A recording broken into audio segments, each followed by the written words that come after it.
You awake? Ah, ah, did we win? The game over? You was having a nightmare because the game is over. What happened? Yeah, We won, right? yeah, we won a battle of losing. That's what we did. Jesus freaking Oh, Christ! Oh my God! oh, Yeah, this nightmare won't go away. it will not. This nightmare called the Raider team right now. What the fuck? Oh my God. What the hell happened yesterday? Oh, there's a lot to Welcome to unpack. Raider Tip. This is my co-host, Chris Chris for Raiders. Good morning, everybody. Good Welcome morning. to Good Morning Raiders. It's, Morning quarterback. I'm discombobulated. I'm just so. I thought I'd wake up and we won. I've been in a funk since yesterday afternoon. I don't know what happened. I don't think the team knows what happened. I don't think teams know where they are right now. I don't know if they think they're playing football or something else because yesterday was not football for the Raiders side. None. I don't know what the See, that was absolutely disgusting. Absolutely disgusting Hey, display of football. if that was a soccer match and they scored 6 goals, man, that'd been good. But that wasn't a soccer match; it was goddamn football. Jesus Christ! If that was a soccer game, you better be looking for a brand new goalie. Holy No, crap! I'm just saying though, if you score 6 goals in soccer, that's pretty good. But yeah, other team scored 40, so Well, I don't even know where to begin with what went wrong, how it went wrong, and if there's even a way to fix this. Holy shit! There's a lot that went wrong, man. It's a long list, and unfortunately, I don't have the time of day today to talk about everything that went wrong. We can start from one thing that went wrong. You got your coffee with you, so good morning. Good morning, everybody. This guy runs on Duncan. I already drunk 3 cups. I am good. The wife ran out and got another iced coffee. She should be back soon. I need a refill already. And for my coffee, I didn't use bottled water, purified water, anything like that. I used my tears because that's what I was doing this morning. I was crying. I was like, God damn. Well, let's start this off by saying what's up to everybody that's in the chat here. So we got Pigs is with us. What's up? Yeah, unfortunately, the Patriots have flip-flopped from how we won against them, and they're going on a little bit of a resurgence here since then. They lost one more after that, but they've won 3 straight now. Yeah, beat the Bills. Yeah, that was an amazing game last night. I was like, I was shocked at that one. Raider Paul's in the house. What's up? I'm not Bueno was here. Hey, Bueno. Jay Jackson, what's up, brother? How you doing? Boy, what a game. Yeah. Was that even a game? Afakasi on the positive. Stone Forsythe played okay. Yeah. I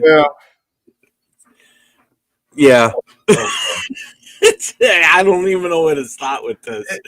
I don't get it. No hot urgency, really sad. What's up, JP? It's True. Bad. It's better than Accelerated. Bad. Raiders won 23-20, just like I predicted. Time to quote. Yeah. Hi, Velvet. Hey, Velvet. Oh, God. This is so bad. RR Raiders in the house. What's up, my brother? Mario's here with us this morning. Mario, what's up? On.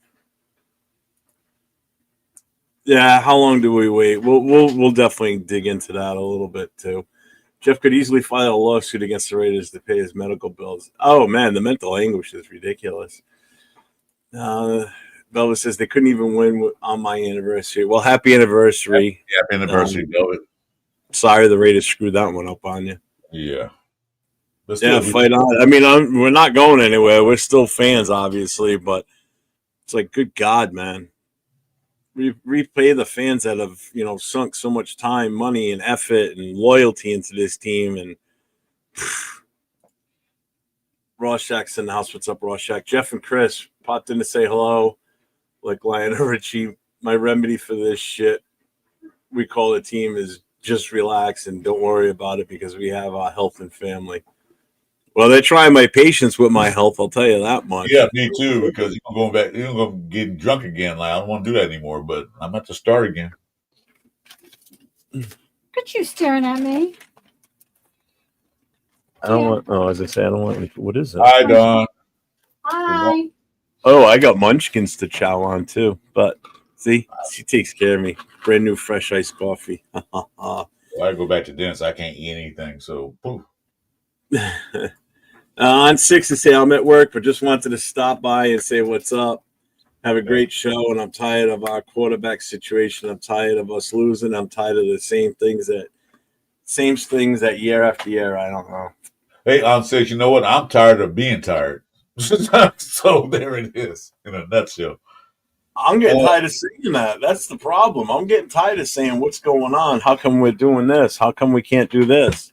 You know, you see these other teams have a resurgent with a new coach, and yeah, they bring a perfect example. The Redskins last year. You know, nobody expected them to make the playoffs. They thought they'd be like a 5 or 6 win team with a rookie quarterback, new head coach, offensive.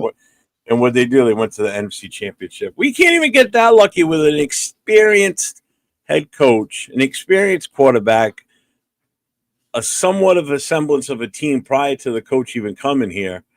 And just plugging in a few certain pieces, and we can't even buy a win with all that money that Mark Davis has. We couldn't even buy a fucking win right now. It's so disgusting. Accelerator science has proven that the Raiders are the number one cause of high blood pressure. They are for me. Oh yeah, exactly. I got to take my pills. Matter of fact. Take my blood pressure down. Miradula came out of nowhere yesterday. Joshua Keller, what's up? At least y'all ain't Cowboys fans. Oh, no, thank God. Well, almost feeling the same pain. Ray tonight, the stats are in. Gino is worse than Jimmy G and Minshew. I'm not arguing that point, brother. Nope, absolutely I agree. Not. I totally agree. And Jackson Dodd is the one I wanted. But, again, taking a quarterback early wouldn't have solved our problems. Addressing the offensive line early would have solved our problems. Exactly. And I don't mean just in the draft, too. Be more aggressive in free agency. Like Kyle Becton. We could have brought him. Mikhail Becton. We could have brought him in. We could afford him, no problem. We could have afforded to do what the Bears did. We could have outbid the Bears for those offensive linemen they grabbed from the Chiefs. Why didn't we try and do that? I don't know. We had the money. Yeah, there's so many different ways we could have gone. Accelerator says, I predicted 7 wins. Now I don't think we'll win 7 total quarters. Yeah, I'm not too positive. My win total is dropping down every week. I think everybody's readjusting their prediction for the season. Oh, my God. Ray tonight, wasted a 3rd round pick. AOC could give us the same performance. Heck, I can give the same performance for a lot less money. Exactly. All right, Ray, it says we can have Joe Montana and Jerry Rice in their prime, put on a Raiders uniform, and they'd suck. Doesn't matter who we get, we suck. Yeah, definitely. When you can't get your offensive line to block properly for you, what do you expect? Yep. So that was kind of a quick summary. Final score was 40 to 6. Mm-hmm. We got blown out on all aspects of this game. There's not very many bright spots, if any, on this entire game. There's one bright spot. There's one bright spot that you had mentioned on the Saturday night podcast. If we keep Jonathan Taylor down under 100 yards, in which we did, but he got 3 touchdowns. That's it. Oh, we have a jack on the run game, but everything else. We still can't. So I mean, we pretty much already hit the emotional tone. So what we're going to run through here is we'll run through the stats. We'll run through what went wrong. We'll briefly hit on certain things. It's not going to be much on a positive level here. That's for damn sure. Jesus, the chat's fucking banging too. But the O-line doesn't throw the ball. Gino needs his eyes checked. Yeah, doesn't he wear glasses sometimes too? Should we, should this be like Ricky Vaughn from Major League, the movie? where they get his eyes checked and he needs to wear glasses. Get him at least a decent pair of glasses or something and get his ass out there, because maybe he's not seeing the double coverage when he throws to guys like Thornton or Jacoby, or the triple coverage on some of these guys. You know, he's making stupid bad decisions. No, the O-line's not doing their job. The O-line's like a sieve, bro. That's part of the reason why he's getting sacked and Genty's getting tackled in the backfield, because he's getting the ball handed off to him and the defense is already in his face. He can't do anything. No. I joked about trying the two of you out for the team. Now I think that you should call coach and give it a shot. I'll send him a full body shot of me, you know, standing there with, you know, in a uniform or whatever. Say, hey, do you think I can handle this? Fuck, put me out there, coach. Something. Yeah, I don't disagree that we need to draft a quarterback, but a first-round rookie quarterback ain't nothing right now. That won't help out if we have no offensive line help. I mean, you draft a first-round quarterback, you're just wasting that draft pick. First of all, they got to get that O-line straightened out. Yeah. If anything else, get that fixed. Oh, thanks, Bueno. He goes, Jeff and Chris have more heart than the guys playing. Yeah. Well, thanks for that. Well, when you're a Raider fan, it's different than when you're a player for a team, too, to be honest with you. Definitely going to go that route. Be patient. They just need to practice a little more. What's up, Moval? Well, that's what Pete said. Yeah, patient. He has no idea what Raider Nation is like. He's too used to dealing with those the 12th man in Seattle. Yeah, you don't know how we are. Yeah, we're gonna get into the special teams for sure too. Raider Nation, life, win or lose. Who's next? True. Yeah, flew all the way to Indianapolis to practice, and they only scored two field goals. Yeah, it's pretty bad. See, the real scary part is that the entire coaching staff couldn't see how bad we would be before game one. Accelerator. Yeah, the whole team should get off the turf. They should get back on the turf so they get they act together. Like, are you a football team or what are you? What are you doing? What's up, Neil? Yeah, we suck. What's up, brother? Yeah. Okay. Yeah, we suck again. No, we still suck again. We suck still. So, offensive disaster. Geno Smith, he threw for 228 yards, 2 interceptions. He's got 9 on the season now. Yeah. How much longer do we go before something comes up where it's like, hey, we need a spark. It's time to try something out. The only problem is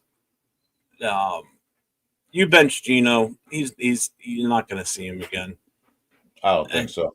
I mean, what are the chances of you put Pickett in and he does even worse than Geno? What do? Do you go back to Geno? Do you pray and wait until the third option becomes available from his injury in ALC 12? You know, there's nobody out there. If you look at free agents for quarterbacks, there ain't crap. Mm-mm. I'm going to bring up the list. I got to, for the hell of it, I got to see. Oh, what the hell is this? What just happened? Fucking stupid ads on these sites. I hate it. I mean, you got to look at Geno Smith spotting on low, and if you bench him, they're going to be making it even worse. But what can get worse than this? He leads the league in 9 interceptions. I think Burrow's behind him with 5. Who's behind him with 5? Burrows. He has 5 interceptions, and Geno has 9. Who? Geno has 9. Burrows has 5 for the year. But he played, Joe Burrows. Joe Burrow. That's why it sounded like you said Burrows. I'm like, who the fuck is that? Joe Burrows. Oh, it's Joe Burrow. But you might as well put Burrows out there. Whoever he is, he can do better. So this is what's available right now. C.J. Beathard, Jeff Driscoll, and Jake Fromm. Okay. That's it. That's what's out there for guys that were listed as free agents, guys that have already played. That's it. There's nothing out there. It's just complete garbage.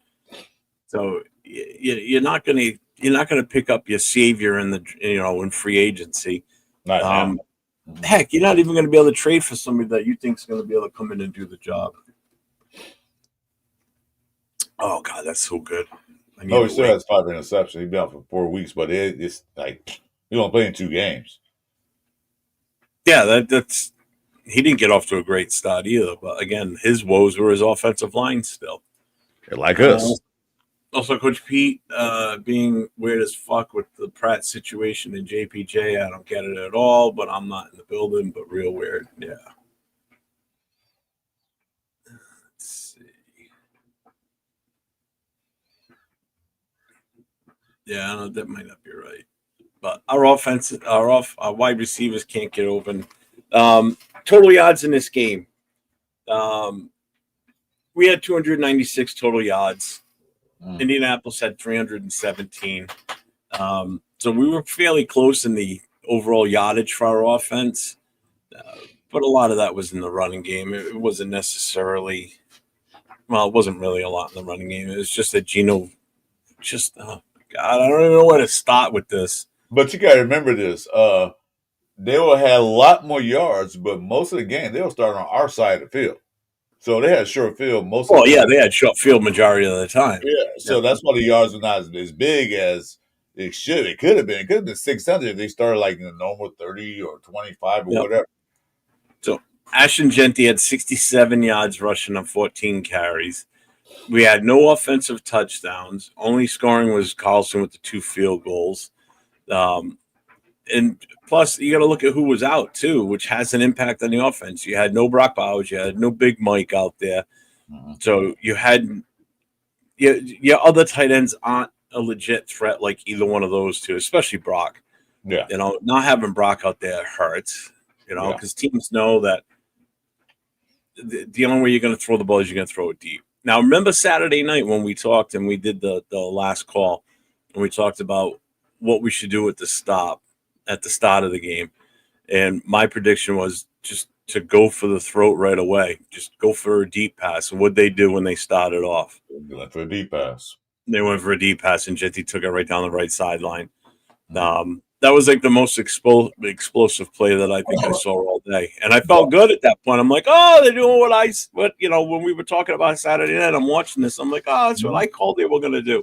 Yeah, we talk about it too. I say they should run. Me and Jason talk about that more on Sunday morning. They should run some more wheel routes, some more screens, and that's exactly what they did. Still didn't work. And then we just fell flat after that. That was the most explosive play we had. I felt good at that. I'm watching this. I'm like, all right, me too. Maybe we're gonna make something of this, But I knew something was going to happen when we're inside the 10 and we can't punch the ball in the end zone. I said, okay, this is going to be a long-ass game because if the Colts come down and score, we're going to be behind the 8 ball again. That's exactly what happened. Yeah. And what happened next week, we'll talk about special teams in a minute, what happened? They ran back for a touchdown, but that was called back from a holding, thank God. But it still didn't make a difference.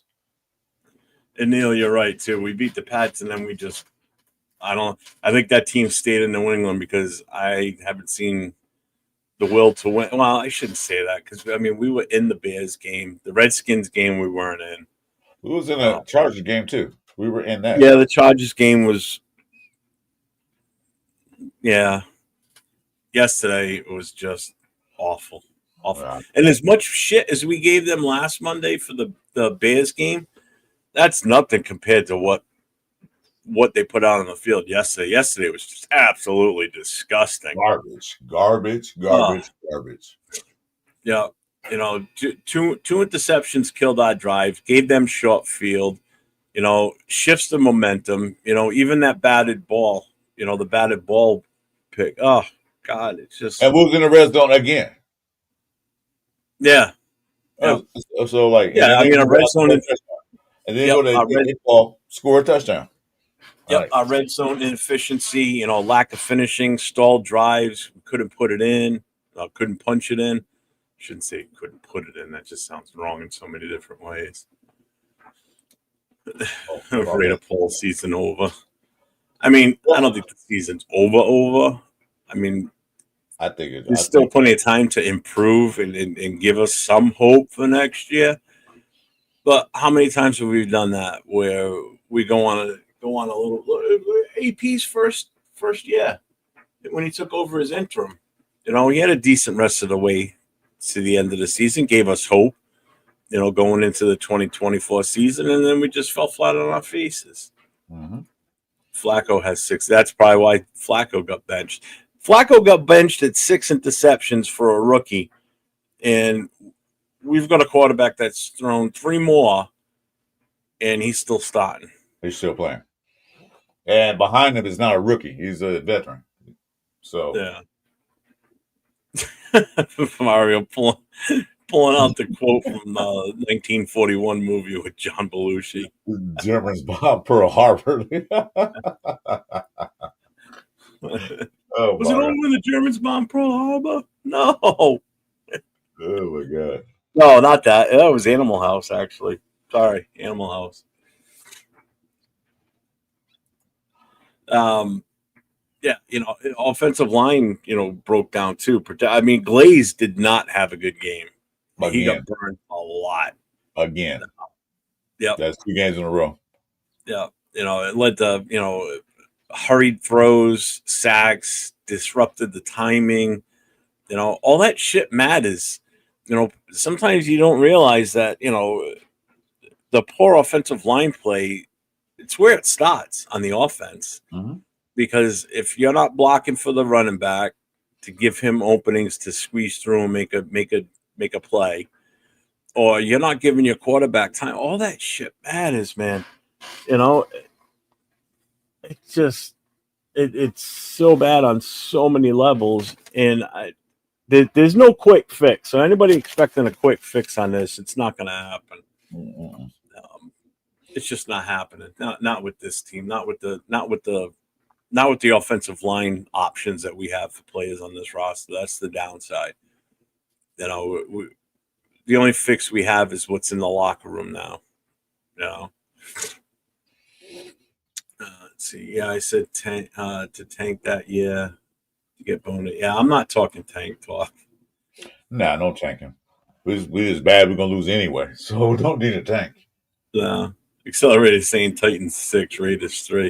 I mean, that very well could be the battle. I told you. Titans might have their first win this next weekend. Should. Yeah. And that's the other thing that doesn't help us either. And Neil's right. We are in the toughest division. That's still no excuse. AFC West has traditionally been the tougher division in the league. But for a few years, it just seemed to be just the Chiefs only that were just dominating, and no one else even stood a chance. Now the tides have turned a little bit because the Chargers are better, the Broncos are better. Mm-hmm. We still suck. Mm-hmm. We're still in that funk. The Chiefs definitely seem like they got their juju back again.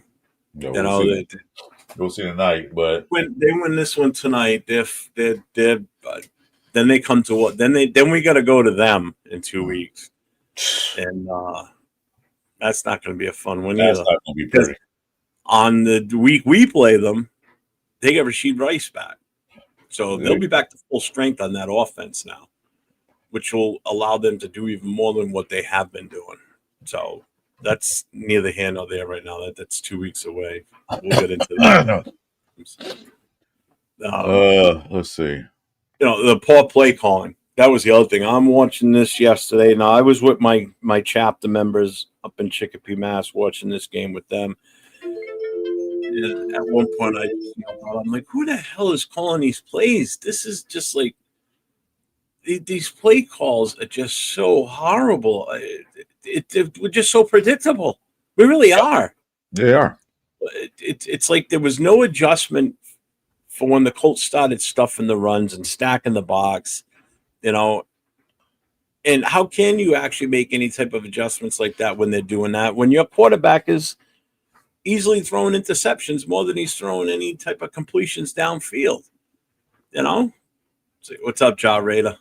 Yeah, they didn't change anything. Cause we said that on Saturday. I thought Pete Carroll was good at making adjustments. They basically did the exact same thing they've been doing all game long. Okay, defense stopped that. Change something else, but they didn't do that at all. They kept trying to do it like that. They drove down the field. They ran twice in a row. Well, the first time it worked, change the play out. Have Geno Smith roll out, try to roll in the pocket, anything. They didn't do that. They tried to force their way in there, and it didn't work. I accelerated. I don't think you're that far off. The Titans game is going to be a snore fest. It'll be like watching the 70s Bucks versus the 80s Cardinals. I think that game has the makings to be like, remember the Monday night game last year, Chris, between us and the Falcons? Oh, my God, stop bringing that up. I think that's what this one's going to feel like next week. Snooze fest. A total snooze fest. But like I said, the Titans haven't won a game this year, but they'll probably be their first win next week. Yep. Get them going. I mean, I don't want to start talking about let's fire a head coach and everything, but if a certain person decides to move on, I don't think it should be anybody from inside the organization that gets promoted.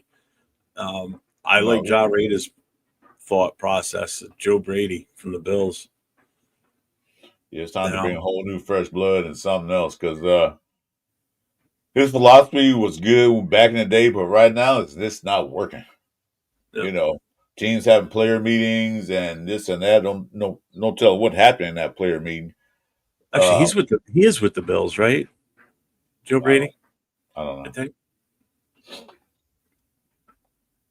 Tom Brady probably wanted him because his last name matched. Damn, Jeff, you got like on your channel. Ain't nobody on my channel. Hey, switch over. I need to views. I need to get going.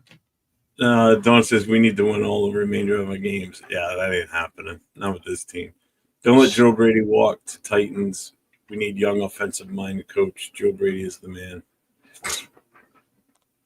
What's up, Robert Pena? Robert Pena's in the house. Charm City's joined in with us. What's up, Charm?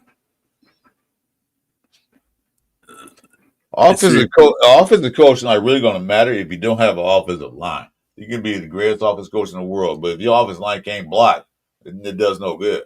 So, like I said, the first thing I'm working on is getting that offensive line straightened out. I don't know if it's Pete Carroll's fault.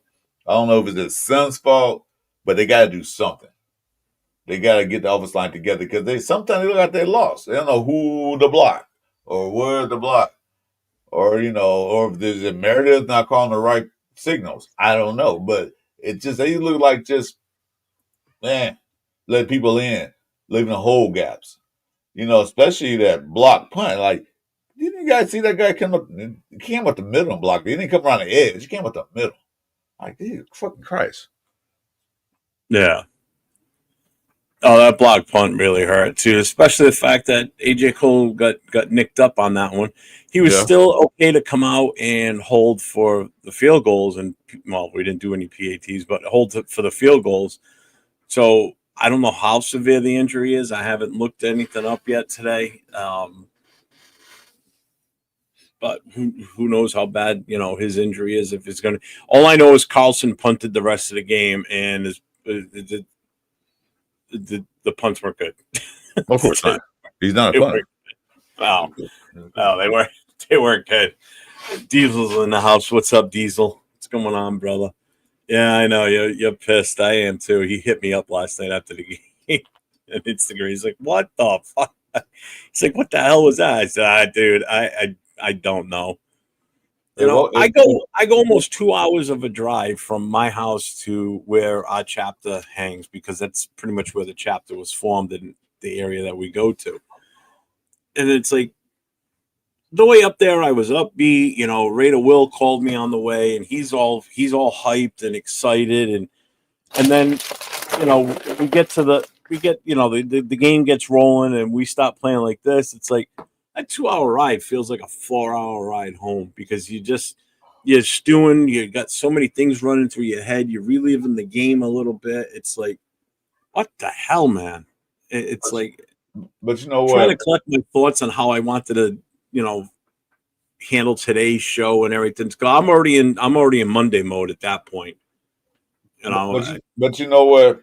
If I wasn't an up and coming content creator for the Radio Nation, I would throw my TV in the trash. I wanted to turn it off, but I had to watch everything, and it was just so painful. And my wife came and said, "What's wrong, honey?" I looked at her, I looked. She said, "Oh," and walked out the room. Yeah. What's up, Jason Marshall? That's how painful it was. I couldn't deal with it anymore. I couldn't watch that. What is this I'm looking at? This is not Raiders. I don't know. Was it they got a Pop Warner team that played a professional team? Because that's exactly what they look like, a Pop Warner team. They didn't know what the hell to do. Just a friendly reminder to everybody that's in the chat here. We've got 63 strong watching with us right now. We appreciate you all being here with us on your Monday morning drive, your wake up, your early afternoon on the East Coast. Just make sure you hit that thumbs up on your way in.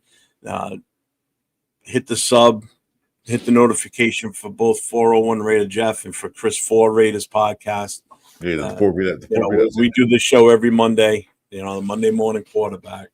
So we kind of go through what happened, and we want to hear what the chat's got to say too, which is why, whenever Chris and I are on, we're heavily into talking with the chat and letting the chat get their say and things. Yeah, the poor people that's on my channel, go hit the thumbs up. No. You got 9 over there right now. So Reynolds said he was there. Now it's 7. Meredith was the worst part the QB had to tell you play clock. That was pretty bad. That was stupid. I couldn't believe that. Like, look at the play clock. Yeah. Neil, I wanted to throw a brick.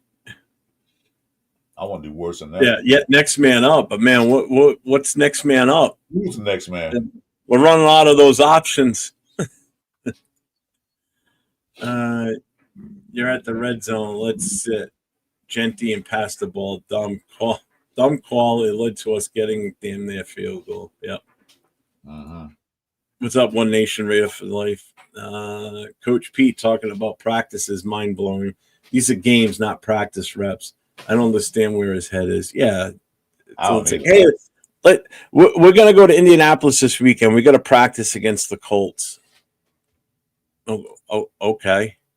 I don't know. Has he got early signs of dementia? That's what I'm thinking. Is he going backwards in time or what? His head is? I don't know. You think he's in high school football or something? I don't know what he was thinking about. Gino gets seriously hurt by week 7. I'm still standing on it.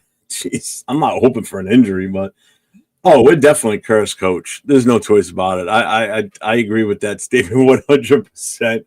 There's something that we did in and maybe it's still like the Al Davis curse where the NFL still will do anything to break our juju and just make us suck no matter what we do, no matter who we bring in. And the other thing that kills me is, we bring in an extremely experienced coach on not only the NFL level, but the college level, and it's still doesn't click for some players. I don't get it. It's like they don't care who the coach is. They're just going to go out there and do what they think they need to do. What's up, Fab? Fab said Gino's been a bust since the Jets. Yeah, he's not doing too well this year. No, he's not. Eric Bell, what's up, brother? Eric messaged the shit out of me yesterday. And I no disrespect. It's not that I didn't want to answer you, brother. I was so miserable when you were hitting me up that I didn't even know how to put into words into a text or into a Facebook message as to what I wanted to even respond to some of those. So I read them all, but I was just sitting there like, I'm going to say something I'm going to end up regretting or something because I was just so miserable yesterday after that. I mean, I was pissed with the Bears game. I was beside myself with this one. It felt like the Colts were practicing on us. Yeah, exactly. If anybody got practice this weekend, it was the goddamn Colts. They did all kinds of different shit. Like, damn, They're gonna do this, do that, yeah, because they had opportunity to, because they had no defense to play against. Yeah, I mean, Jesus Christ, they had opportunities to. Hey, let's turn to page 400 in our playbook. Hey, we haven't tried this play with this group of receivers, and let's run this one. Yeah, Why the hell not? We ain't gonna catch them. Let's put our rookies in and see what they can do now, because the game is over with. So they could have started that when they were up by 2 scores the way we were playing, and we still never would have caught them. Even if they threw an interception, I don't think we had the offensive firepower or play calling to get us into the end zone. It was evident that we couldn't get into the end zone. We didn't get in once. What's up, C Beta? Speaking of that, our wide receiver. Oh, you're a Rhode Island guy. All right, brother. Well, welcome to the show, man. Oh, okay. Sorry. I'll be quiet. No, go ahead. Sure. Okay. Well, you're looking at the wide receivers. Only but Tucker, nobody else can get separation. They cannot separate. We thought that Thornton is going to be that guy. He didn't even show up. Nobody showed up. I know, like that, we have Brock Bowers in there, and I know that's a good excuse to have. But then again, you're supposed to be this fast guy, 4'3", whatever you can run. He's 6 feet tall. The ball was in his hands. He literally dropped it off the sideline. He couldn't get separation from the cornerbacks. They just blanketed him. Mm-hmm. They said kept him in front. That's all he did. He not a good route runner. I thought he was better than that when I saw him in Oregon. Some of the tape. I know Tennessee has a deep threat, but he couldn't get the separation. He was no threat at all. The Colts defense didn't feel threatened by him. I think on person they were was Trey Tucker. That was it. Tyson Cobb says, why can't they practice as long as they need to during the week? That's a collective bargaining agreement issue between the players union and the NFL. Yeah, they limit how long they can practice for. They limit how many days a week they can practice in pads. Right. And there's so many new rules now. This is why a lot of people are saying, and I agree 100%, that the NFL is soft. These players are getting softer. Nobody wants to go out there and practice like that. I remember when I was playing in high school, and even in semi-pro level, we went out there and we practiced for hours. 3 days. Hitting shoulder pads and helmets and everything from Monday to Friday. 2 days, 3 days, man. The game Saturday. You practice for an hour and a half or 2 hours, practice, go take a break, come back, practice again for another 2 hours, take a break, and then the sun's going down. We're practicing still. That's what they did. Nobody does double sessions anymore. No, you remember 2 days, right? And 3 days, yeah. They don't do that no more. They can't because of I hated 2 days, man. I hated them. I can't tell you how many times I'd puke up orange juice or whatever in the morning sessions. Because the NFL rules dictate that you only practice this long for this day. It's like a 9 to 5 job. You only work from 9 to 5, no overtime. You get no overtime. That's what the NFL and the Players Association they can't agreement with. So they can practice. Only they can't practice on the official practice grounds, but they can go out to a park and practice. They can't stop them doing that. Well, yeah, I mean they can sit there and they can throw the ball around and everything, and but they can't actually put pads on and practice in the facilities. Yeah. Hang on, what's this? Yeah, 2 days were crazy, man, especially in the summer heat. Like, oh God. My goodness. But it makes you better. Yeah. Raiders need Joe Milton from Dallas for a little It wouldn't work. It still wouldn't work. It's not the quarterback, it's the offensive line. That's a problem. Yeah. Like everyone agrees, we done having to see other coaches make their exactly. Make their other team better. Like we could have had him. And I worried, man. Never thought the offense would be this bad. I don't think anybody did. Everybody thought we were going to come out with a high-flying offense based on who was already on the team. Now you're bringing in Genty. You're bringing in what we thought was going to be a legit quarterback. You draft a couple of wide receivers. Betch has been nothing short of just a bust. I mean, he had 3 catches this weekend. He has 1 catch more in this game than he has for the entire season. He had 2 catches for the entire season. He had 3 yesterday. So he's got 5 on the season through 5 games. About 6 games, right? 6. What are we? 1-4, 5, 5 games. 5 games. Oh, they easily could have put up. I'm telling you, they could have pushed for 100 points in this game. Easy. They really could have. Easy. They did it. Thank God we were able to at least. Yeah, thank God we were able to at least put handcuffs on Jonathan Taylor and not let him just blast 60 yard plus runs on a regular basis, because he can do that easily. We stopped him there. Yeah, good. But he still got 3 touchdowns. No, I don't have a Raider helmet, but I've got my. There it is. You can see it hanging up behind me here. Right there. I got my helmet from when I played semi-pro, but I wouldn't be able to use that now. They would throw me out. I'd be Antonio Brown out there, like, I want to use this helmet. No. Colts even threw in the QB that gave up on them last year. Yeah, he did. He got in there. I saw that. Yeah, I know. Yeah. Wow. Predator is in the house. What's up, Anthony? How you doing, brother? Colts took us to a Diddy party. Yeah, they did. We can't lose to the Titans. We can't. We will. I already picked that early in the season. We will. Well, thanks for understanding, Eric. I appreciate you. Accelerate. I grew up in Providence too, I swear. Bill M, what's up, Bill M? Season's already over. I'm not giving up on the season just yet, but I'm sorry if Geno comes back out. If they come out and say, "Oh, Geno's starting this week," oh boy. The only fortunate part is it's the Titans. But watch, this will be the game that we get blown out by the Titans, and we will legit be the worst team in the league, right? Because there's no one that's unbeaten right now. I think everybody's won at least one game. I'm not mistaken.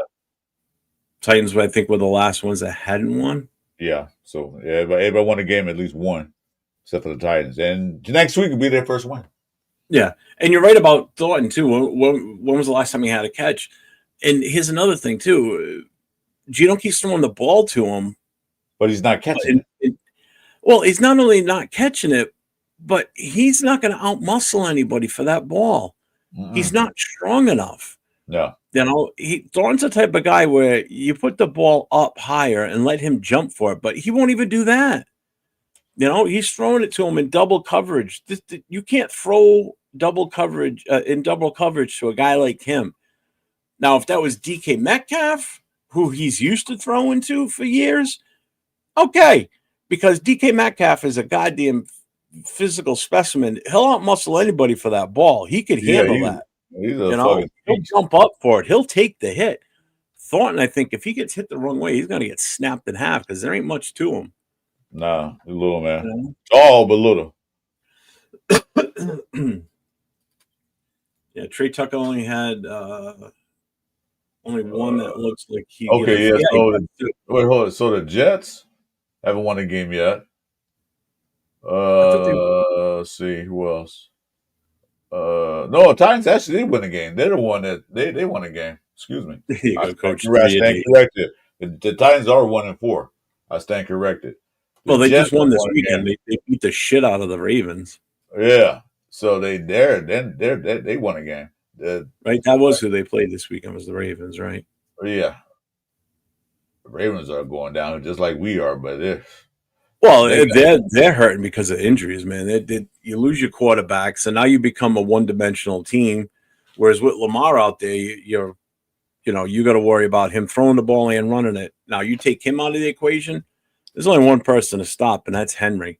And that's what they did. You stop him, and that's exactly what they did. That's what they did. They stopped him. You're gonna win that game. You know. Yeah. So Jets the only team that have won a game yet. We don't play them this year. No. Next year. Yep. Raiders have the 6th pick in 2026. I hate tanking, but I want to pass. I tell you right now, we're going to end up with a lot better pick than 6 at the rate we're going. I mean, yeah, we're going to be like number 1, number 2. Shoot, where they going? Eric, you're cool, dude. It's all right. I get it. I didn't know how to respond sometimes because I was just like, I'm so mad. I just couldn't. I got to catch up with the chat here. I am way behind. Yeah, Jets at 0-5. Yeah, let's bring back Vince Evans. Right. Jets haven't won. Yeah, I just looked it up. You're right. I stand corrected. Shock of the Jets are the worst. Yeah, Thornton Nichols, Johnny Lee Higgins. Yeah, I think if we played the Jets right now, we probably would lose to them. But that's the sad part. Damn, Jeff, what the hell's going on here, man? Oh, what's the matter? You got 64 on your channel. I only have 8. Well, you guys don't like my channel no more? I'll just go ahead and just call it quits now. Thank you guys for signing up for my YouTube channel. This will be my last day. I have nobody watching me. Nobody's on my channel. So with that being said, Jeff, thanks. Farewell. Yeah. Oh, he actually walked away.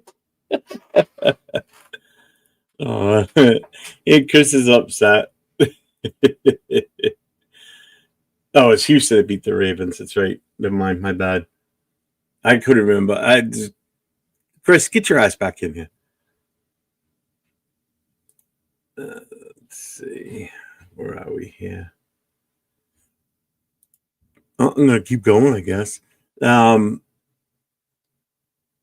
and again, just sticking with the theme of talking about the game itself. I mean, the lack of offensive weapons, depth, missing the tight ends, injuries, inability to stretch the defense, which just tends to be the most blaring thing every week. Chris, come back in. Oh my God. He just flipped me off. What's up, Dave? How you doing?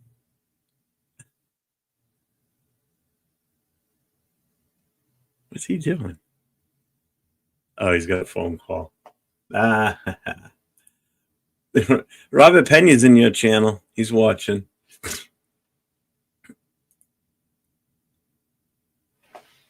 Yeah, he's going to go outside and yell at his clouds. Detroit God's in the house. What's up, Detroit God?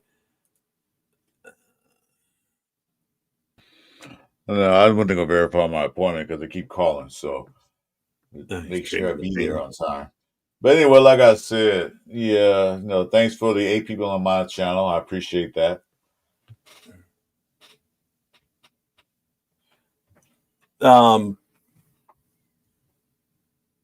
And then the sustained drives, man. We had too many 3 and outs. We couldn't get anything going. There was no continuity out there. Bueno, I don't care if you do not. I don't care. Huh? I'm looking at Bueno's thing. I don't care if you do or not right now. I'm in a bad mood. Why are you in a bad mood? We see what happened yesterday, right? What do you think? Eric says, since YouTube booted me, he goes, I can't go to Chris's channel. Who booted you?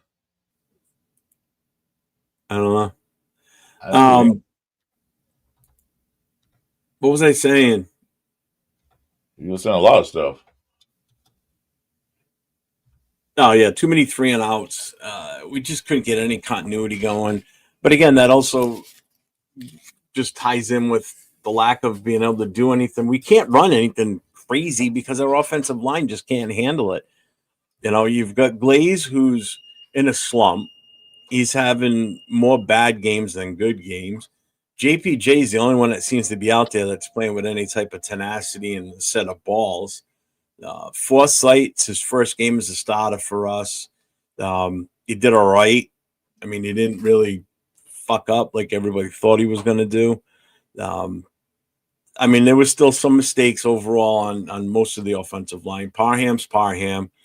Meredith, when you're going to start asking where the play clock is or have it pointed out to you, that's not good.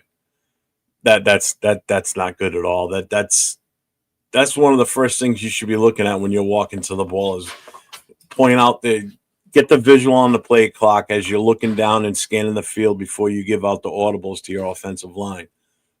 So you know what you're in for a time frame here. Because the quarterback relies on you that if he's going to be looking around and giving audibles and cadences and shit, if he doesn't realize it, then, you're partly responsible for that. Take some responsibility for yourself. And that's the problem with this team.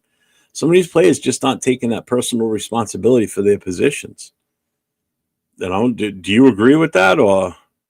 You know what? I'm done with the Raiders. I'm about to get into the professional badminton league. I already got my team. They call the Black Knights.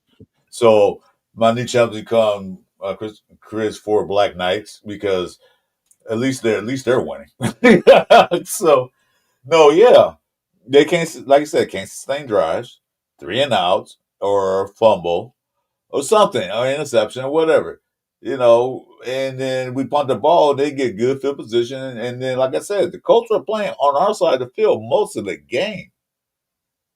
Like I said, if it'd been a normal game, they had to drive like length of the field, Colts would have had 700 yards total offense, and then you probably would have got Taylor breaking a 60-yard run. Because I looked at Mr. Indiana Jones there. He wasn't throwing long balls. You know what he was doing? Dinking and dunking, doing a 5-yard pass. And then the receiver, whoever catches the ball, is running for 10 yards. Poor tackling, not covering right. Wrong defense is all kind of crap that went wrong that game. Thanks, Bill. Appreciate it. But appreciate you. There's a lot of things. The defense is everybody, the whole team. I blame the water board too, damn it. Everybody's to blame for that game yesterday. The main blame I'm really going to go after it. I'm going to talk about it now because I got like about 30 minutes. So I got to go because they confirmed my appointment. It's a little earlier than I thought it was. Special teams has been the worst in the last 3 weeks. Because coming from the Commanders game, where they allow them to run down the field on kickoffs or punts. Same thing last week with the Bears. They allowed a guy to come in and block a field goal attempt. This week, they blocked a punt. Carson missed a field goal. I mean, special teams got to step up. And plus, they ran it back. They had a touchdown run. Well, for a holding call, they'd had a touchdown. What's up with the special teams? Because it's defense, offense, special teams. There's 3 factors of the game. Special team helps, like if they had to punt the ball, they help pin them back, and defense have a better chance. But when you punt the ball and the guys running to the 50-yard line, that the defense is right in the same hole as they were before. So that has to change. I don't know who special team coach is. I don't even want to look at his face at because his special team coach need to do something about it. The offensive line coach need to do something and get this crap fixed because I can't take this no more. I'm actually going to look up who the special team coach is because I want to look up. I don't want to see his face. Wow. Because it's horrific. I know it seems Raiders always in history had good special teams, kicking, punting, all that stuff. They always had good, solid special teams. I ain't saying good, great, but solid. This special team now is a fucking joke. I never seen I never seen a punter get blocked so many times. Well, he got blocked once, but it was a vicious block. Guy came up the middle and blocked that damn punt. Up the middle. From the side edge, but not the middle. The special teams coach is Tom McMahon. Okay. He's 56 years old, so he's a year older than me. So his career history, he was at Carroll College in 1992, then Bozeman High in 93, Carroll College in 94, Utah State 95 to 97 as the graduate assistant, then linebackers special teams in 98 to 2000 at Utah. Then his Utah again in 01 to 05 as defensive line recruiting coordinator, Louisville in 06 for outside linebackers and special teams. Then he made the jump to the pros. So he was with the Falcons as assistant special teams coach from 07 to 08. The Rams from 09 to 2011 as special teams coordinator. 2012 with the Chiefs as coordinator. Indianapolis Colts from 13 to 17. Denver Broncos 18 to 21. And then he's been with us since 2022, special teams coordinator. He was part of, he came over with McDaniels. He joined McDaniels' inaugural Las Vegas staff as a team special teams coordinator. So he's a holdover from McDaniels. Get rid of him. Why is this regime keeping the leftovers from McDaniel's here? Why? I don't know. You I go don't know. get your own people in there. I'm sure there's a lot of special team coordinators out there that can come in. Why are we keeping these leftovers? You saw how much success we had with the last regime prior to AP. You saw what happened. Yep. So why are we keeping these same guys that we're not doing anything? I don't get it. You know, people say we should tank now for Arch Manning. Well, Arch Manning they get like this past week anyway. But we're not tanking. We just that bad that we're gonna tank anyway, whether we want to or not. You know, it's getting to the point where I have high blood pressure. I quit my heavy drinking, but now guess what? My pressure will go up and I'll start drinking hard now because I can't deal with another game like that. Like I said, with the fact that I'm a content creator now. If I wasn't, I would turn the TV off, through the trash. I did who was that? Who's my man? A Detroit guy. Would have broke the damn TV set. It's getting ridiculous.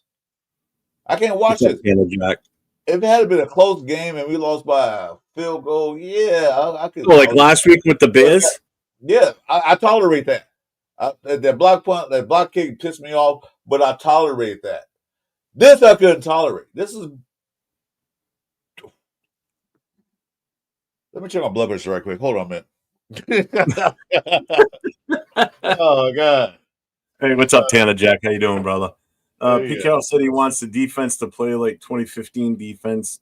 That year, Seahawks gave a lot of points. Yeah, well, he's fully accomplishing that. We got the personnel for that. Yeah, I'm giving Stone his flowers. He did block well. I thought he will. I thought he would. Yeah, I thought for sure too. And that was one of my possible surprise players, is that he might not play as bad as we thought. He didn't play as bad as everybody was thinking. I thought for sure that he was just going to be so inept and that Gino was just going to be taken out in a stretcher. I really did. I don't see anybody hurt, but I kind of hope when that happens. Let's get a change. Sometimes you need to change the pace because Gino ain't the one. Hey, guess what, Jeff? This is what I did this past weekend. I had my neighbor help me. I signed for Prize Picks, not giving them any endorsements because they ain't endorsing us yet. Okay. So I'm gonna never do it again. I don't too much care for fantasy leagues and stuff, but I tried it to see if I can win some money. Guess who I picked? I picked Ashley Denty to get over 67 yards. It was 60.5. I said, you get like almost 68 thing. This some bitch gets 67 exactly. I'm like, goddamn, you can get one more freaking yard. One more freaking yard. And I said, Gino probably run for. It said I picked Gino to run for 9 yards because you're gonna probably be a hassle in the backfield.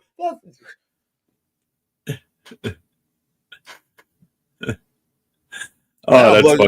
It went up again. You know what? I'm an elder. I can't afford to have high blood pressure and high this stuff. That's enough. I've been dealing with this for too long. So Detroit God said the only reason I didn't tear shit out is because I'm on vacation at a family member's wedding. So he had to be a good boy this weekend. Yeah, I guess so. Damage any TVs. Man. Yeah, 2 years in a row, O-line sucks. Yep. No, and we didn't really address it. We addressed it by bringing in Kappa. That was it. The job. Your comment coming. I'm gonna say something when Jeff brings it up when he get there. But I'm gonna say something about that. But yeah, you know, are they gonna bench Gino for this upcoming game? No, you're not a piece of shit. Because I was saying the same thing. Twist his ankle, let him be out for the rest of the game, and then put Pickett in there. Shit, try something new. Is that the comment? Yeah. I think that was it. All right. Yeah, Gino leg break. Yeah. I don't want to break his leg. I maybe just twist his ankle a little bit. Maybe he got hobble off the field and be out for one game. But yeah, and Diesel did say this in the chat to me. He did say that. He goes, exactly what I told Jeff. It's going to take Gino getting hurt for a change to be made. I don't think you're not going to see Pete Carroll just jump. No, he's not going to change him. Because he's not going to change because he brought Geno in the first place, and that's just going to make it look like he was wrong, and he's not going to want to do that. We're grown ass men, Jeff. When you make a mistake like I did a few weeks ago, you own up to it like I did a few weeks ago when that bad night. You own up to it. Hey, I made a mistake. Apologize. Well, we're gonna try something different. Sorry. Sit down, Gino. Yeah. I don't know what it is. If it's Chip Kelly's, if it's his system, I think it's more or less along the lines of the plays he's calling. It's like sometimes you just sit there and go, like, why did we just run that? Perfect example was the Bears game when we still had a shot to pull that off, and we're just running Genty up the middle instead of breaking him outside like he had been doing all day long outside the tackles. Get him outside in open space where he can move the ball. They wanted to stay between the hash marks so they could attempt for a nice clean field goal. But why? He could have broke one for the touchdown. Game's over. Yeah, just same thing with the Chargers again. The plays they were calling, like, dude, you had opportunities and you didn't do it.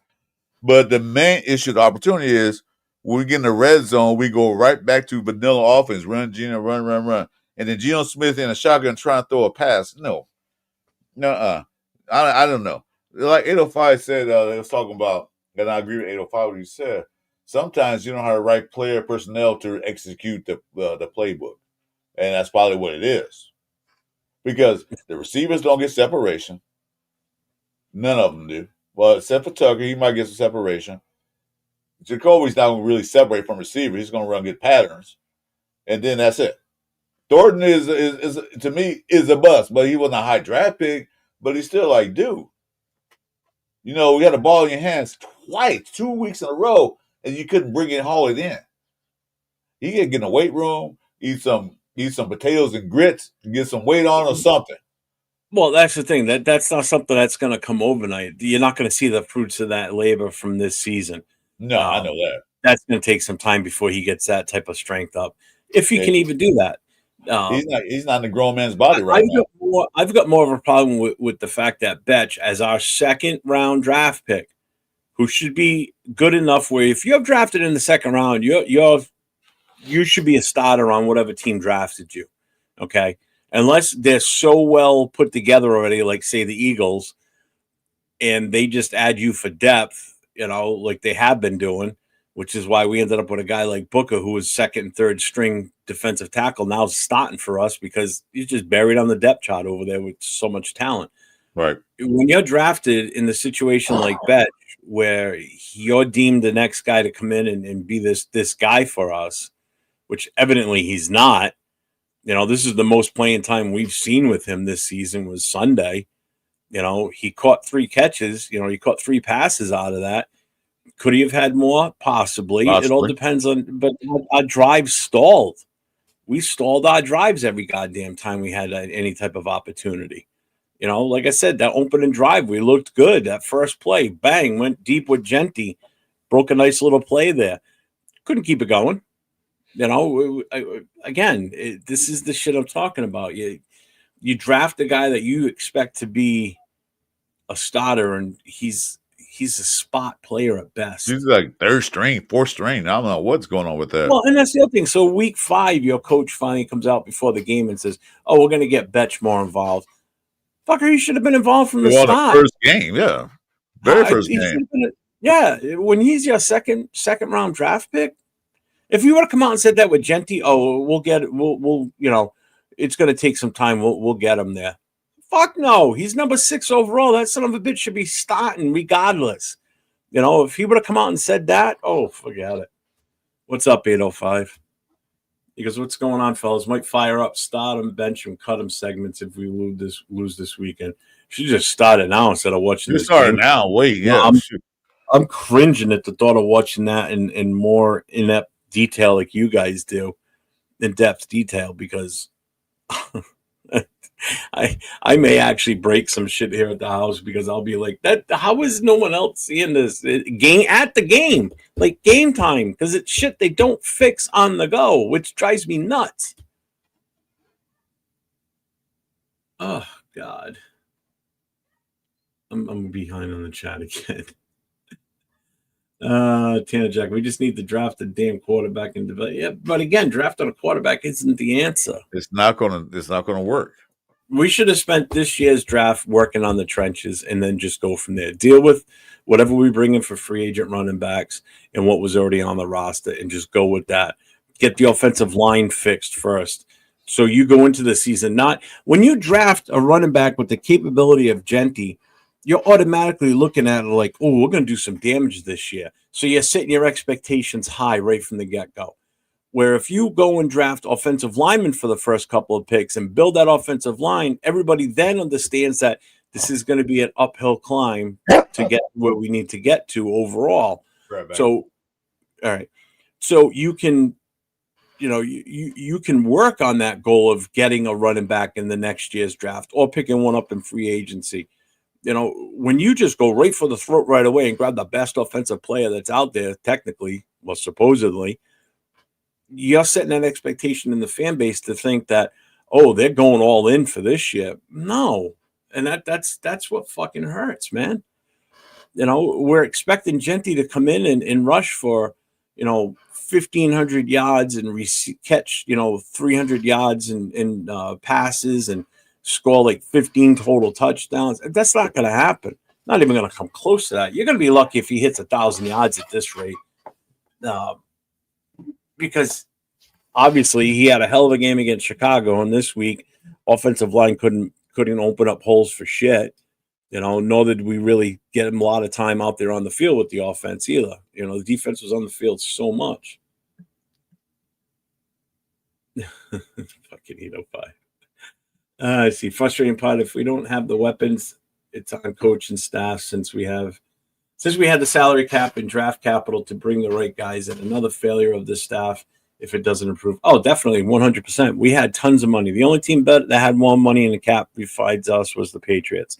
And guess what? The Patriots did what they needed to do. They looked a hell of a lot better last night. That's a damn sure. If we would have played them this week, they would have smoked us. They probably would have put up more points than what the Colts just did, because Patriots look legit again. It's like, God damn it. They beat Buffalo. They knocked Buffalo off the only undefeated team until last night's game ended. Robert Pena, that's why I'm just listening. I'm so pissed with this team. I can't even put it in words. That's how I felt last night. I'm telling you, that 2-hour ride home from the game after the game was just, I just was dumbfounded. Sure. That's just like that 2-minute walk to the kitchen and get something to drink was pissing off for me. Like, God damn it, I can't watch this game no goddamn more. And my wife, she's a company lady. She's a 49 fan, so she happy they won. She said it'll be all right. She's not over yet. I looked at her again. Like I said, you know what? I'm calling my lawyer tomorrow. I'm filing for a divorce. You said it to me one more time. All right, if I starting to watch game film tonight with plenty of drinks on hand. Oh boy. Oh boy.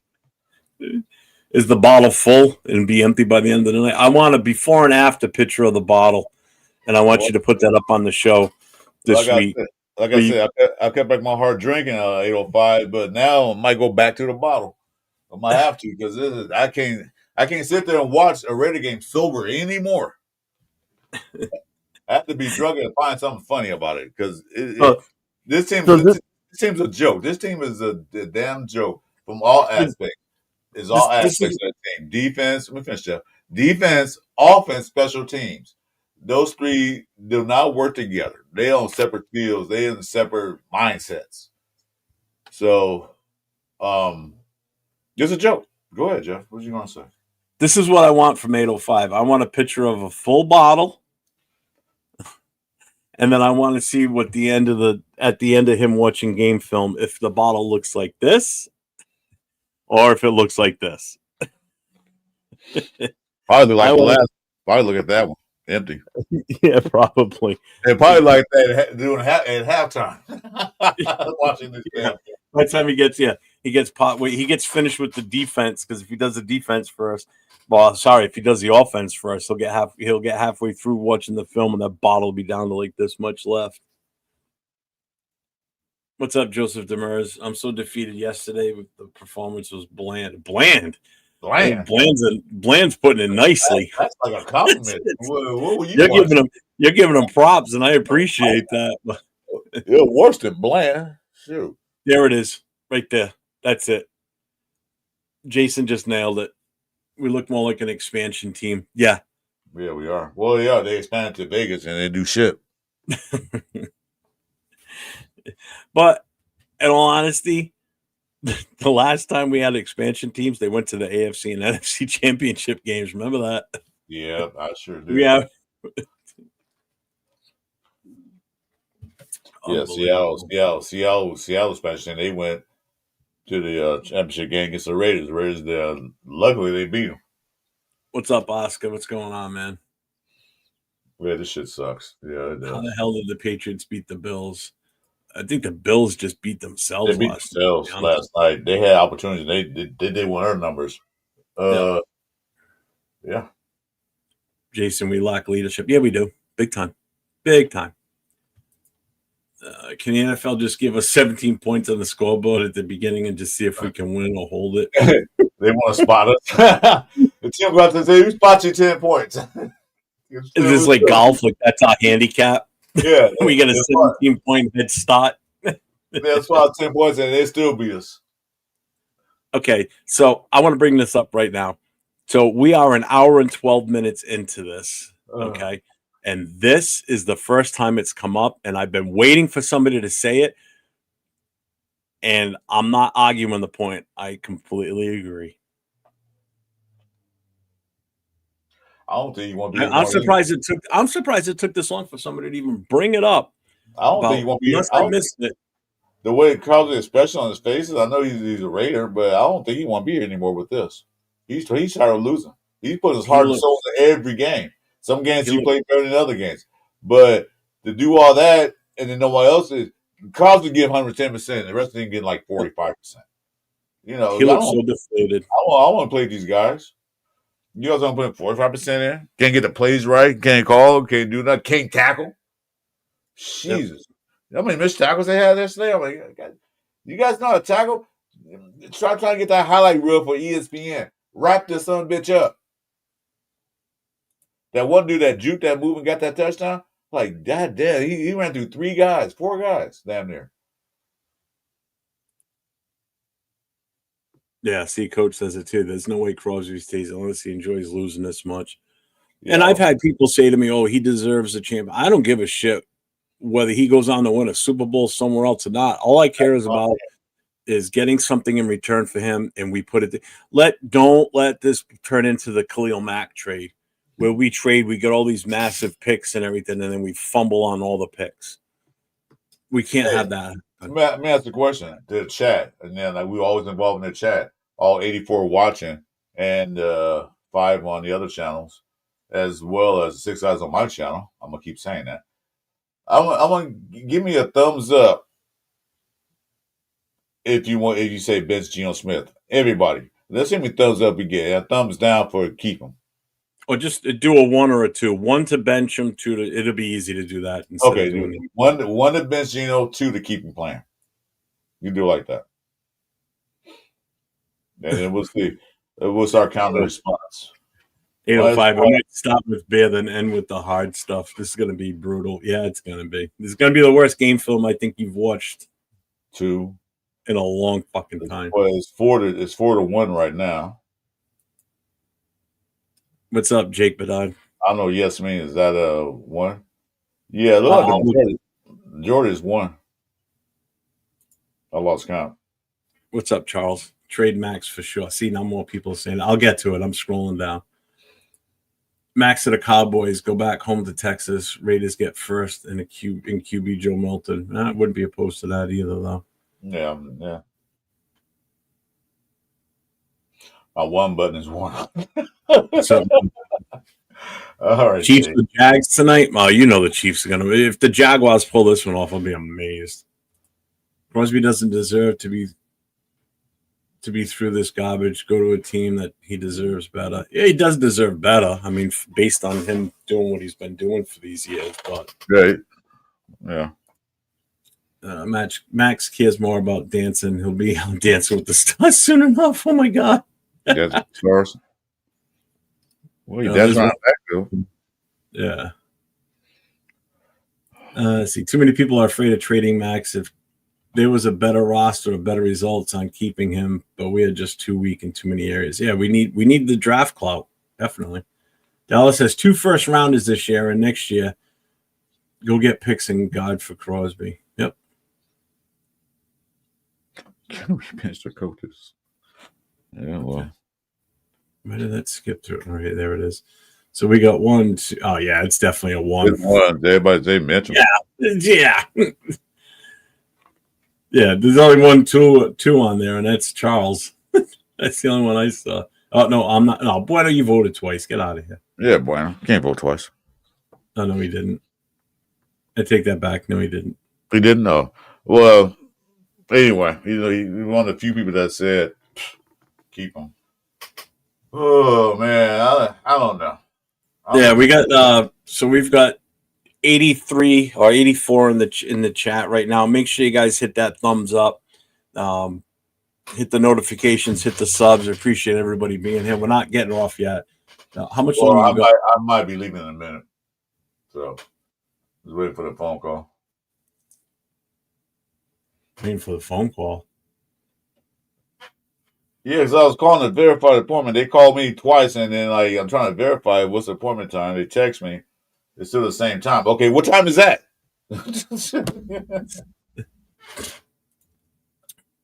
Joseph Demers need to get back to basics. Form tackles, simple plays. Yep. Yeah, exactly. Who cares if they figure out our plays? Yeah. I mean, we can't even do the basic blocking.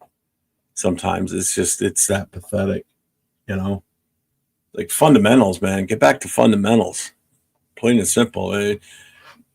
John Madden used to say that all the time too. It's like, some teams need to go back to their fundamentals to, learn how to tackle, learn how to block right. Yeah, stop trying to be cute out there. Make highlight reels, tackle, block, the simple things, the basic things you learn when you start playing football in Pop Warner. What the person they teach you: how to block, how to tackle.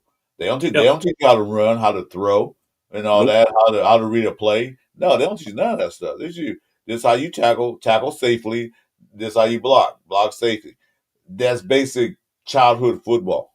Damn, that's even street football. Well, we didn't tackle. Well, sometimes we did tackle in the street. Jake, can we bench the coaches? Yeah. Sure, why not? Yeah, which we could.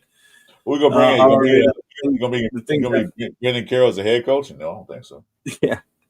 The thing, Jeff, is we will get 3 first-round picks and we'll fuck it up. That's what I'm getting at. We can't. That's the problem. We can't pull a Khalil Mack issue where we get those picks and then we pull in Alex Leatherwood and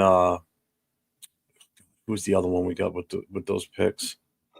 There's a few guys. Pharrell part of that? Didn't we get Arnett on it? Didn't we get Arnett and all them guys? I think so. I don't remember now. I kind of put that one out of my memory because it was just so bad what we got in regards. Horrific. On paper they looked like they were going to be okay, but in reality, nobody really did their true scouting work. And that's the other thing, man. There needs to be more emphasis on proper scouting. You don't hear a lot of people talk about that. Our scouting is not the best. I mean, how did we not see that? Thornton can't get the separation. He can't outmuscle people. That's some basic shit, man. And then we go and take him with that pick. Betch. On paper, he looks great. 6'5", 4'3". Hey, little paper good, but that's another Hayward Bay. Fast but can't catch. Or separate. So same thing all over again. Farrell, okay, yeah. If Jerry didn't pay Parsons, why would he take a Crosby? Yeah, true. Well, it is going to be cheaper than what Parsons was going to want because Parsons' contract is way more than what freaking Crosby wanted or got. Yeah, there's too much going on. They don't know. There's discipline. They like discipline. They like everything. This game showed. They say, the Colts showed the Rays' weakness. They didn't show. We already knew the Rays' weakness was. It was the blocking and the tackling. We already knew it. They didn't show us anything. There it is. They exploded. It was Farrell, Abrams, and Jacobs. Jacobs was the only one. Abrams, he was hit or miss. I mean, he was one of those guys that likes going for the kill shot instead of wrapping up and tackling. It's like he wants to take him out of the game. That's great on the one time you connect out of like 30. Right. Then I'm tackle. And he had bad angles. Bad angles. Yep. Let's see. No, we got Josh Jacobs on that in the safety. Yeah, he just hit it. Yeah, should have kept. What's up, Sam? If we'd have kept Josh Jacobs, we wouldn't have this problem. We could have got some better line help, but they immediately want a running back, which I do that. I said they do, but they didn't fix the whole line. Okay, now here we go, Jeff. Here's my starting lineup on the old line next week: Grant, Caleb, and Rogers. Mm-hmm. And then starting quarterback, pick it. Me. Huh? Oh, I thought you said pick it, not pick it. Like pick it. Pick it. Yeah, never mind. But what do you get to lose at this point? Seriously, can't get much worse than what it already is. Pete Carroll said, "Well, young guys got that. So what? The game's over with. They ain't got nothing to prove. Start next week and see what happens. Well, we developing the guy. Develop him. We drafted Mumford. He started right away. We drafted a few other Leatherwood. He started right away. Throw him in there. Trial by fire. Sink or swim. Then you know what you got. But put him in the garbage time like no. They'll schedule scratch. No, hell no. Put him in the line. Put him in there because I don't see any other way. Change the face of the Raiders. Because everybody knows now that the whole league knows what Geno Smith is. They know what to do to get those interceptions and get them. So why don't put Pickett in there? See, he's a lot younger. He's supposed to be the same as Geno Smith. Okay, well, let's prove it. He's a little probably faster, can run if he have to. Then try him out. We're playing against the Titans. That's going to be a loss anyway. So you might as well go in and show it out there. And Sin Raider goes, "What's up, man? Welcome to the channel. Why is the play clock a difficult task to do? I don't know. Ask Meredith because apparently he can't figure out where the fuck it is. That's still just blows my mind. JJ back and put Meredith back on as a guard. He did good as a guard. Put JJ back and switch that shit around. Change the whole program around. I won't agree with that. No, but I'm just saying one of the changes they could make, or I don't know, they should or not. But one of the changes they can make, change it up a little bit. Maybe it'll be a little different. But for right now, what you got going is not working. John Rader, that can't be a real stat. That can't be a real thing. Like my boy Jay Rader said, the deficit insanity is trying to do the same thing and it doesn't work. You keep trying it again. That's insanity, and that's what it is. This team's insane. If that's true, Jason, that's bad on the team. That's bad on the scouting department for not going out and redoing. I gotta take a lot of time and effort, but no, they got that guy from Philly. He's part of the scouting department. What was his name? I forget his name. Yeah, but that was after the fact already, though. Yeah, it was. So maybe next year, which I'm tired of saying every year is different. No, but this year, let's see if it changes. Yeah. I don't know what's going on with Jermaine Pratt. I have no idea. Wasn't he hurt? We need Jeff on the O-line. I'd do it. Just pay me in Dunkin' Donuts, and I'll go out there and play. There you go. Give me all the Raider swag I can take, and a lifetime supply of Dunkin' Donuts. I'm good. Yep. You don't even have to pay me money. Just give me merchandise and Dunkin' Donuts coffee for life, and I will go out there, and I guarantee I will do better than most of these guys out there. Oh. I put fucking money on it, and I ain't even 100% healthy with my medical conditions. I'd still go out there and kick ass. You know why? Because the heart and desire of a Raider fan is so much different than a Raider player. There's no two ways about it. Remember, these guys are just here to make the money, play the game. It's their job. The Raider fans, or even football fans in general, have a different passion and will play out and put out for their team and do what is necessary in order to get the win. It's a different situation. Like if I had the opportunity to go out there, oh hell yeah. Maybe 20 years ago. Who got released? Somebody said I just heard he got released. Who got released? Who did? I don't know. The Desert Raider said somebody got released. Who got released? I'm sorry, I did down the chat. I just saw that he got released. Like, huh? See, Joseph, can't do any worse. 53 out of shape unless round counts. I can be the 500-pound refrigerator Perry. More important than God is more important than center. Look at that potbelly Quentin Nelson from the Colts. He's a beast. Taylor can run around. Yeah, see, that's why I don't agree with putting JPJ back at center now. Just heard he got released. He must be tough because we were talking about, someone brought up what's up with Pratt. And they said, just heard he got released. I'm trying to see where that's at. That can't be what it is it?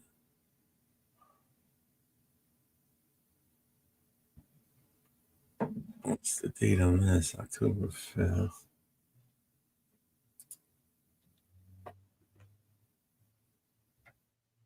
I'm looking right now to see if I see anything. I don't see about that.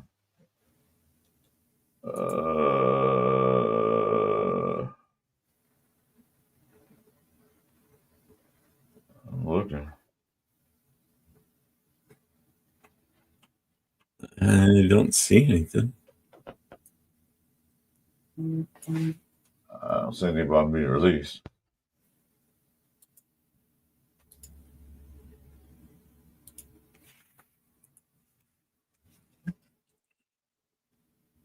Is that a rumor?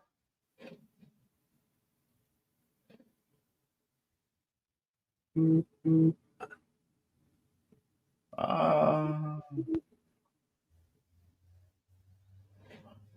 saying Jermaine Pratt's days with the Raiders might be numbered after Pete Carroll sheds light on the mystery. So there's more behind the story. Yep, I'm looking at it right here. Yep, they are. Yep. Yep, head coach Pete Carroll announced that linebacker Jermaine Pratt has been released. Asked what led to the decision, he said the team decided to go in a different direction. What direction they going? They are going down. So what direction they gonna go in? Yep, 1 minute ago, Jermaine Pratt released by the Raiders. Yeah, so Pratt's gone. It just popped up. So you said, like, God damn. Yeah, good call there, Desert Raider. Thanks for letting us know. Desert Raider. Yeah, time we got, guys? Looks like he's gone. All right, I got 15 minutes and I'm out of here. All right, see ya. All right. What the fuck?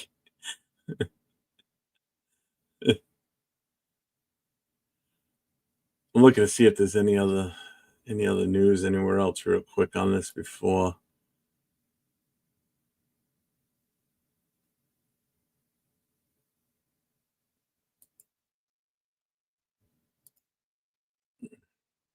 Nothing's been fully released. But yeah, I'm seeing it all over the place that he's been released. Yeah. I don't know. I'm sure we'll get the full gist of it. If they're gonna do a presser, I'm sure that's gonna come up. Are they on right now doing a presser?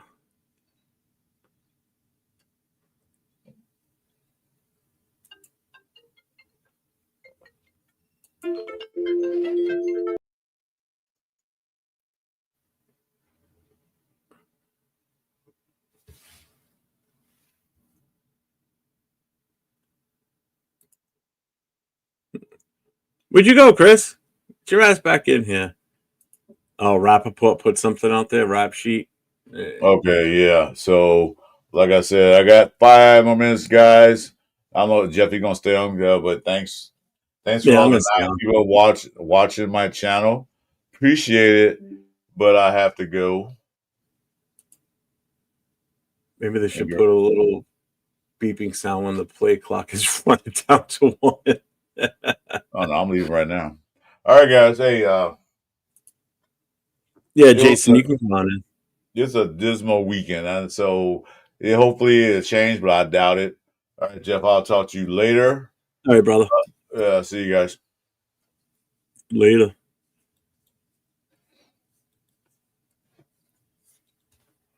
The dismantling begins. Yeah, I think you're going to see more that are going to they're going to possibly drop off soon after that or be cut. I mean, there's definitely going to be more guillotine chops here for sure.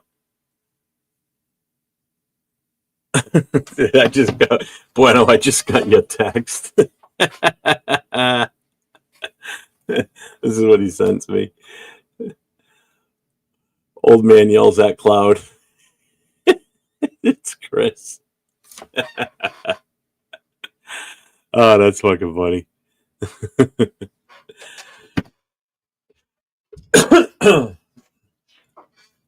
Yeah, Genty traded the Cowboys. Yeah, I don't think so. That would be a horrible decision to do. Jason, you coming in or what? So, I mean, as far as this past weekend, Chip Kelly's play calling, offensive, the OC gets too passive when things get bad or went bad, I should say. We didn't do anything to adjust the run pass mix. We weren't as aggressive like we should have been. This should have been a game that we came out and just were aggressive right from the start. And we were aggressive with the first play with Genty, but then it just went down. It just wasn't good. It was not good at all after that one. I just don't get why we just don't know how to adjust right. It's evident with what we're seeing on the field. Even like halftime adjustments, didn't feel like there was any. We needed more screens, short passes, more to like a quicker type game. The injuries hurt us, and we didn't do anything to fix that too, to like overcome those injuries. We just tried doing the same thing. What do you say? I wouldn't be surprised if Jacoby Myers is traded. I wouldn't be surprised with that one either, too. Pratt was our second leading tackler going into the Indy game. But trust the process, people. The fan base deserves more details than going in a different direction. Oh, I agree 100%. That's just so black and white, vague. It isn't even funny. Just add something to it. Different direction. What's up, Jason? What's going on? Not much. So what's your feeling on Pratt being let go? What do you think the reason might be? Well, I don't know. 805 kind of just spelled it out here. And second leading tackler going into the Indy game. Let me read this real quick. But trust process, people. The fan base deserves more details than going in a different direction. 805, you watched the film, and I've watched it. Most of the tackles that Pratt has got I've never really seen him take somebody head on in the hole. It's like he's jumping on people's back, or he's cleaning up somebody where somebody else has already put the stop to him, and then he's cleaning it up. But as far as a downhill thumping type, I literally, I think it was either the Patriots game or the second game, the Chargers game, that he had a chance to take the runner head on, but kind of stepped to the side, waited till he got next to him, and then jumped on his back and tackled him. And I was like, oh my God, come on. But anyways, enough of that. I'm here to help you out. Enough of that. And there's obviously more to it behind the story that we don't know. Yeah. He could be. That's where that I spoke earlier about leadership. And when shit like this happens, is because we lack leadership, and everybody's going to jump on the bandwagon of, well, we have Max Crosby. Okay, Max Crosby only controls a quarter of the field. So if you broke it down, there's two sides of the defense. There's the right side and the left side of the defense, right side and left side of the offense. Most of your real leaders come down the middle of the field. It's either going to be your quarterback, your center, your linebacker, or your strong safety. Those are going to be your key leaders in the locker room and out on the field. And what's happening is because we lack leadership is most of those players, and you can see it, most of those players on that team are waiting for somebody else to make the play instead of them just doing their job. That's a good way of putting it. I never even thought of it in that aspect. That's damn. And I'm not talking raw in the huddle at the beginning of the game with your visor and your shirt pulled up and doing this and all that. That's all fine and dandy to kind of get the juices flowing warm up, but you don't win the game in the warm ups. Okay, no. So and I'm not knocking Max because Max plays hard. Don't get me wrong, he plays hard. He's a phenomenal football player. Not knocking that. No, you're right. Yeah, but it's gonna take somebody else to do that. I think Jamal Adams has a little bit of it, and that's why we're seeing our linebackers play a little bit better. You know, Robertson and White and Adams, they're not bad. They're actually better than what we had last year at the linebacker position because yesterday was evident. We did a pretty damn good job on Jonathan Taylor. Yeah, we did. We did what we talked about Saturday night. Mm-hmm. We talked about how the defense needs to stuff the run and not give up the big plays. And we didn't give up the big plays to him. He didn't have any super long-ass runs. No, he had some good gashes. He had the same basic yardage rushing the ball as Genty did. Mm-hmm. You know? So, yeah, we held him in check. Yeah. You know, there's no choice about that. Rorschach, Jeff, the question I have is that can Pete Carroll cut himself? I'm not buying in Raider Nation. I'm not buying into this jump down Pete Carroll's throat. I'm not either. But I mean, but as the head figurehead of the team, everything falls to him. That's what happens when you're the head cheese and you're the leader. Oh, most definitely. Just like in any organization, you know that as well as I do. It all, you know, they look to the guy at the head first, and then everything rolls downhill after that. Yep. And he's not afraid. He's not afraid to shoulder that responsibility. No. Some people don't, though. That's the problem. Yeah. And to think that we're going to take last year's team and turn it around that quickly, with especially the way we drafted. I mean, let's be honest. We didn't. I like Genty. Don't get me wrong, but I mean, I think we could have done better at the 6th position than what we did. But having said that, he's kind of our best player on the field right now until Brock Bowers gets back. Well, like I said a little while ago, I said, you know, when you go and you got a whole new regime that comes in, so that automatically gives the fan base hope and like, oh, we're going to do something this year. And then you go in with your number 6 pick, you take a running back of the talent of Genty. Right away, you're thinking, oh, we're going to do really big things this year with this offense. We're really going to get this shit together. Mm-hmm. You know, we're going to become this phenomenal, high, flashy offense now because we've got this running back. But yet, everybody's got blinders on and don't realize that we didn't fix the O-line prior to. So that big, flashy running back we just drafted at number 6 isn't going to be able to do the job that we're bringing him in to do without that front 5 protecting and opening holes and protecting the quarterback to open up the passing or to have a passing game, to open up the running game, to make that number 6 pick effective. Mm-hmm. So it gives everybody this false hope that, ooh, we might go to the playoffs, which is what everybody fell into that trap. Every single fan fell into that trap, except for the ones that were just negative all the time and said, oh, we're going to suck anyway. Every fan basically fell into that trap that we're going to possibly be a playoff team. We're going to go far into the playoffs. We're going to have a hell of a season this year because Genty's going to get 1,500 yards rushing. All the while, still with the blinders on, just looking at Genty and not looking at your offensive lineman to the side of you, thinking, well, in front of me is JPJ at center, okay? Here's Genty with the ball, but we're not worrying about who our guards and tackles are. And we're going forward thinking like we're going to be phenomenal. Gino's going to be great. He's going to be handing this ball off to him. We're going to have one hell of a year. And what happens? We don't address the offensive line because people weren't paying attention to improving the offensive line. We went status quo, brought in a guy like Kappa.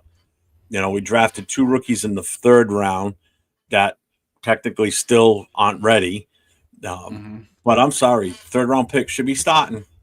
They should be ready. They should be ready. If they're not ready, there's something wrong. And that something wrong goes, I'm going to go. I know it's Pete Carroll has to shame to blame. He's got to take it head on, shoulder it. But it goes down into that positional group in the meeting room during individual practice time and what's happening there. And nothing's changed. We're status quo on the offensive line compared to what we did last year. But I'm going to go to this game. That offensive line had nothing to do with what happened yesterday. They actually played halfway decent. They were better. Well, I wouldn't say they were better. They were serviceable. Let's go with that. Well, the holes are there. I mean, like I said the other day, on Saturday in the last call podcast, is once the running game gets going, you got to stay with it. When we got down 14-3, they abandoned it, and then it just then the wheels just fell off the train from there. A good call in the first play of the game too, by the way. I told you, right? I don't think you knew it was going to Genty, but you knew they were going to go deep on the first play. I called it on Saturday night, and then I'm sitting there watching. I'm sitting at the watch party with my chapter, and all of a sudden that play happens. I'm like, I called that last night. That's exactly what I said we should have done, and boom, we did it, and it worked. We got a nice long play out of it, and kind of stretched the field up front, and then we just caca after that. I just pulled a comment up from Bill M here. Bill M, make sure you hit that thumb and those likes, subscribes. I don't have my channel up there. Hold on, let me put my channel so I'm streaming. Huh. I'm sitting here, I come in to help you out here, and it's like I forgot to attach me to it, so I'm streaming. Not that it matters. I'm not the superstar. I'm just a role player. Nah. Role player. Let's go over this right here real quick, Jeff. Go over this comment real quick.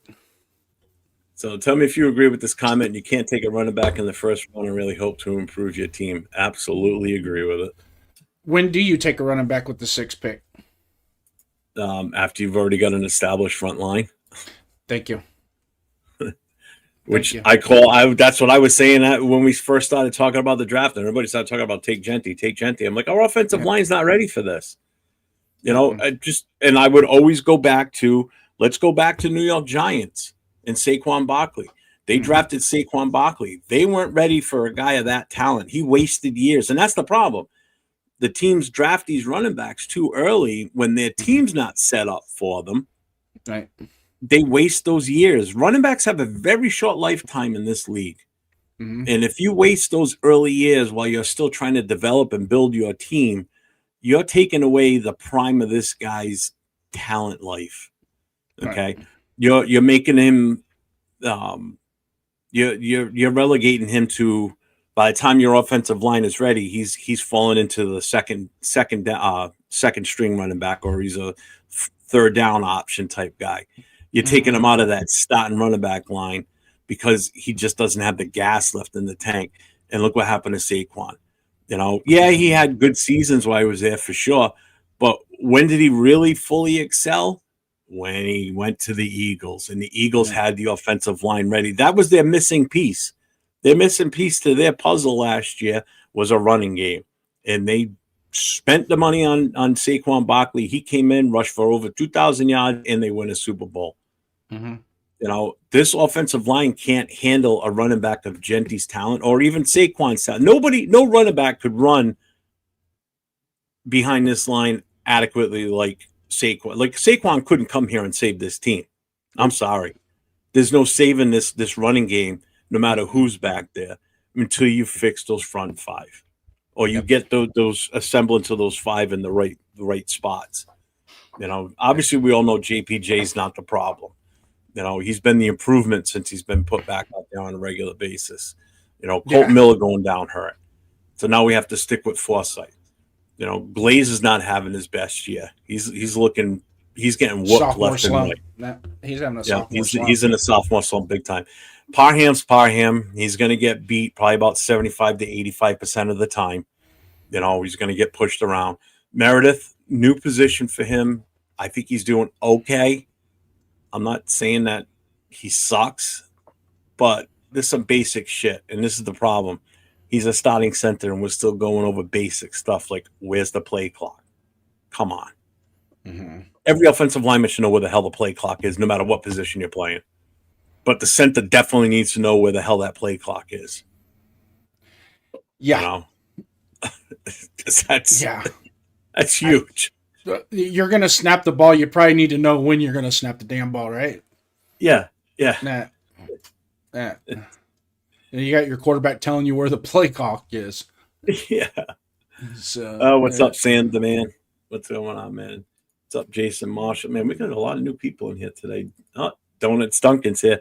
I love it how Jason comes on the show and then Donuts Duncan shows up. I have my own Donuts Duncan, all right? And the dude is we were hitting it hard on Discord today, and some of the things they said, and then it all of a sudden it's like, man, everybody starts talking about the same thing. It's like, whoa, yeah, you know. But yeah, he's one of my Discord buddies here. I love speed. Yeah, we know we suck. Trust me. We're not in here saying we're awesome. That. So we'll eliminate the Captain Obvious. we already got a win. We beat the Patriots week 1. So yeah, who is now? They're 3-2 now. Yep. And they beat the Bills last night. Mm-hmm. You know, so I mean, it's a weird magical. It's weird how things happen. I mean, you know, the Chargers lost to the Giants last week, and then the Giants turn around and lose to the Saints. You know, so I mean, if at all possible, I'm still sticking to 6 wins this year. I might sound a little optimistic, but in reality, that was, to me, that's more of a goal than what's actually going to happen. See, this makes me laugh. Just tell me you don't watch football or know about football without telling me. This right here. Patriots, wow, that don't count. Dude, they just beat the Bills last night, okay? We wouldn't have a shot in the dark of beating the Bills. We beat the Patriots week 1, okay? And the Patriots just went and beat the Bills in Buffalo, not New England, in fucking Buffalo. Mm-hmm. So, yeah, tell me that don't count. All right. Who's your team? His team's probably like fucking the Jets or something. Or he's probably one of the few Charger fans we keep picking up. No, he could be a Raider fan, but there's a lot of Raider fans too out there that. What's up, Willie Wayne? When the going gets tough, they jump on that bandwagon of we suck, and then they want to tell everybody else. You know, I've known a lot of those Raider fans that are like that. He's an Indy fan. Okay, that's fine. Hey, congratulations to you guys. You guys beat us 40-6. You know, one of my best friends is a Colts fan. He's got it tattooed all over his body and everything. That's fine, you know, but it is what it is. Peyton Manning days. Yeah. What's up, Sway Kodo? He loves speed. That should tell you everything you need to know about this. Oh, this clown. Yeah, Patriots definitely got better. There's no two ways about it. Yeah. If we would have played them this week and they would have smoked our ass, they probably would have beat us worse than Indy did. Yeah. See, Indy's they've only got one legit running back threat. The Patriots, man, they can hit you with 3 different guys out there. Gabriel went down early. He got hurt. Yeah. You know, you got Ramondre Stevenson. You got Henderson. I mean, they can hit you in so many different levels. And we all know we suck against tight ends, and they've got Hunter Henry, who's one hell of a tight end for that team. Yeah. So, one of the things that helped the Patriots a lot last night was Drake May used his mobility to get people open too. That was I'm glad he did that yesterday and not when we played him. You know, he was breaking the pocket and buying himself some time to get people open, and man, him and Diggs were they were locked in last night. Yep. They were locked in, both of them. And Sam, you're right. It seems like we do have an old, confused, stubborn head coach right now. We still obviously don't know the reason why Pratt was let go. I'm sure that'll come out in another day or two. You know, it's going to be Pratt that's going to say it more than likely. Nah. I don't think you're going to hear it from the team. He's going to come out and give his narrative on this, I'm sure. Because that's going to be the big question. Anybody that interviews him is going to wonder why. Well, how come you got let go? How come they released you in the middle of the season on such a bad season, but yet they don't think they need you in order to improve? That's going to be a legit question. He's going to have to give his response as to why he thinks he didn't stick around there. Mm-hmm. The number 2 tackler on the team. That stat's a misnomer with that cat. Yeah, but still, it's still something's going on though, too. Well, he was a healthy scratch. Didn't even make the trip. He was listed as an so I knew something was up as soon as we got on the plane, and he was going to be scratched from the game, healthy scratch, for personal reasons, whatever that might be. I mean, maybe there is something off the field that he's dealing with, and the Raiders don't want to mess with it, and they're like, bye-bye. What's up, Cat Daddy? So that could be it. I don't know. He did come from Cincinnati. We all know Cincinnati likes to sweep a lot of that stupidity under the rug. So I'm going to go back to when we had this discussion in the preseason, Jeff, and I'll say it again, is sometimes when you get a free agent from another team, there's a reason why they're a free agent, and a lot of times it ain't about the money. It could literally be the other team is like, we're done with you, bye-bye. Mm-hmm. Go somewhere else. And then we pick them up based off of what they do on the football field, and then come to find out that we're not getting the results on the football field with what we brought in. So now what? Now what do we do? And that could have been the issue, yeah. So, I mean, it got to be as much. We talked about scouting earlier, and the scouting and like with Spytech this year, when a new regime comes in, new GM comes in, a lot of times they have to rely on the old regime's scouting department to start establishing their draft, because they haven't got their people in, because the scouting department and the football season overlap each other.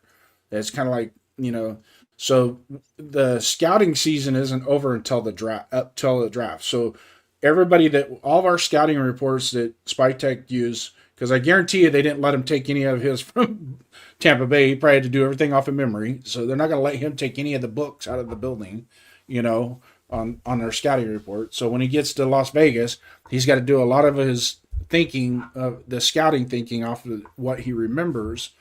And then when he gets here, he's got to rely on that scouting department to provide him with the details that he needs to formulate his draft.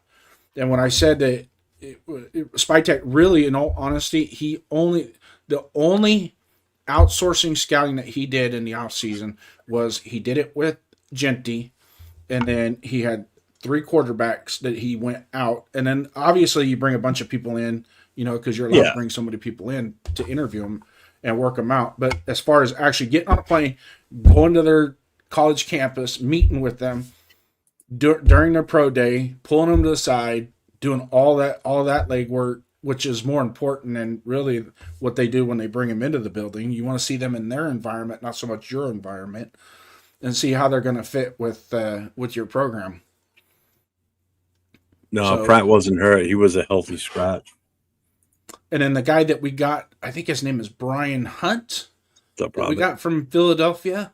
He's a pro player scout, so his job is to scout the current NFL rosters, practice squads, and things like that. So that's going to be his job, is to be in flux with that. So we got him late too. That wasn't until I think during OTAs is when we got him. Yeah. So he hasn't even had time to sit down and drink his coffee yet. So to blame him for it, you see what I'm saying? So there's a lot of dynamics in the upper management that we're not privy to, but we know exists. So just let them kind of get their thing going. And then I think Spytech and Carroll do have a good working relationship, so that's not going to be an issue going forward with Mark Davis and the ownership. So, but they have to start building and building and building and building and building.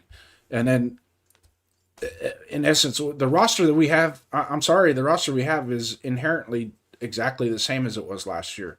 Even though we changed 7 players on the defensive side of the ball, it was all cheap. Bring them in, get somebody in here that we think can play, and then we'll go from there. So no cornerstone. We didn't bring any cornerstone pieces in. No, we went with what we had here as our cornerstones. Yeah, what's up, Robert Davalia? He goes, "What a dumpster fire!" Yeah, and right now he still won't bench him. Again, like I said, if he benches him, then it's gonna reflect on him as, I fucked up, and that's not what he wants to do. Even though everybody knows that that's not in the best interest of his team going forward right now, not on his performance. He's had one good game, to be honest with you, this season, and he's thrown 9 interceptions now in 5 games. Yeah.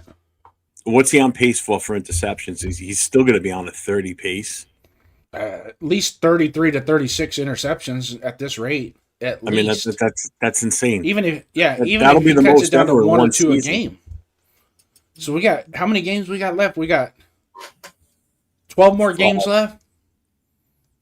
11, 12 games. 12. Yeah, we got 12 more games, and even if he throws at 1.5 per, that's going to be another. That's going to be 26, 27 interceptions. That's insane. I don't think that's him cutting it down to 1.5 game. I don't think we've ever had a quarterback throw that many for this team. Yeah. Didn't Carr hit 22 at one point? I thought. Yeah, I'd have to go look at Mark Wilson's stats too, because in '86. Oh my God, Mark Wilson, he was delivering. He was delivering better than the post office. I think the post office was actually going to hire him. I was yelling at the TV, "Where's AOC?" I mean, in all honesty, would AOC have played it just as bad as Gino? Who knows? I can't put a pulse on that one, to be honest with you. AOC has the same issue that Geno Smith is having right now. Geno Smith is staring down his receivers. That's why this guy's open over. This guy's, for example, yesterday. Did you see the one with Betch running down the middle of the field? Yep. Untouched. Nobody at least 15 yards of him. No. So the interception that got returned back, that one to Dante Thornton. If you watch that play, they're man on the outside, right? Yep. And all of a sudden, as he's sitting back, he already knows that he's going to throw to the underneath route. The outside cornerback already knows he's going to throw the underneath route. Comes right off of the outside receiver. And as you watch the ball, as it's in, you can pause it while it's in the air. That had Geno just waited a split second, maybe pump fake to the underneath route, let that guy drive on it, and then hit down the sideline. That guy would have hit his head on the goalpost with the football, So, it's clear as day. Even though you're watching on a television side, 805, I'm sure, will find that play in the when he does his all 22s, and he'll know exactly what I'm talking about. Is that these guys, all the telltales? I keep hearing this. All the telltales the Raiders are doing. The Raiders are constantly doing telltales. And the other teams are just like, they're going out there going, everything we saw on film, they're doing. So what's there to change? It's, from the special teams blocking to the defense to the, even with Genty, how Genty's running. We ran a power lead. I haven't seen him run a power lead all season. They ran a power lead yesterday with Mostert on lead, right? And you go back to that play. You see Mostert turn the corner, and there's nobody there, but Genty turned it up inside the tackle. Had he just stayed outside following Mostert and stayed outside hip with Mostert, once again, he would have probably ran into the tunnel just like Bo Jackson. Yeah, I must have missed that one. I didn't see that at all. Did you watch? You were in the chat last night during 805 show, right? During the War Room for a show? For a little bit. Did you hear what he said last night about the Babameyer, the long snapper? Oh, his telltales? Yep. 805 said he watched that specifically first yesterday when he started looking at, just rough look at the film. Yeah, he did it again. He did it again yesterday. Yeah. Which is part of the reason why AJ Cole got his punt blocked and why he got hurt. Yeah. So you can blame him on that one. That's I'd be like, dude, you just got a punter hurt, you know? Yeah. To the point where he damn near got him killed. Yeah, nearly got him killed. Yeah, was, where he couldn't kick the rest of the game, but he was at least still healthy enough to go out there and hold the ball for field goals and shit. Yeah. You know? Yeah. That would have been a felony in 49 other states the way that guy hit that punter. Yeah. It was just, I don't know, man. There's no quick fix, obviously. There's absolutely no quick fix. There's nothing that we're going to sit here and say, oh, we'll put this guy in instead and we'll be fine. Nope, not happening. Not in this team. Not right now. We don't have the firepower as a backup to spark any type of change. The closest you could possibly get is just reinventing that whole left side and put the two rookies in. And what do you got to lose? They should have both. All right, here's how this should have gone yesterday. If we didn't score after the halftime, like in that early third quarter, if we didn't score, then I'm sorry. We're already down so much. Gino's already having a bad game. We can't do anything on offense. Take Gino out of the game. Let him sit at this point. Give Pickett and use this in your press conference. We wanted to get Pickett some game time action with our first stringers. Okay, people would buy that, and they wouldn't second guess it more than likely. You know, they wouldn't be like, oh, Gino's done now. No, if he came out and said that, then it makes sense because the game's so far out of control. We were down by almost 30 points at that point. We weren't going to win. We don't have the ability to come back from that, not with this roster. Put Pickett in there. And at the same time, if you're going to put Pickett out there, put the two rookie offensive linemen out there, unless they were inactive. I don't know if they were or not. I know last week they were both inactive. I think Grant was active. Rogers wasn't. All right. Then whichever one's there and active, put him out there. You know, give them the play time in a garbage situation because we're not looking to hit home runs and score points like crazy here. We're looking to just get some play time under their belt in an actual NFL game situation against first stringers on their defense, which at that point I think they had already started swapping out some of their defensive guys too. You know, because they were so far ahead at that point. There was nothing that we were going to do that was going to – we couldn't even probably beat their second stringers the way we looked yesterday. No. That was just such an inept, awful display of football that I think I've seen in a long freaking time. Yeah. Long time. Last time I saw us lose that bad, that sticks in my head, was when we came and played in New York in 2009, and Jamarcus Russell was our quarterback, and we lost 44-7 to the Giants. I was at that game. Yeah. The only touchdown we scored was right in front of me in the end zone I was sitting in. Yeah. Other than that, we didn't do shit the rest of that game. It was a horrible, horrible game, and this reminded me so much of that game. Would it be sacrilegious for me to say, and I hate to say this, because I think Geno Smith is actually a pretty nice guy, resurrected his career. What he did in Seattle was impressive, not going to lie.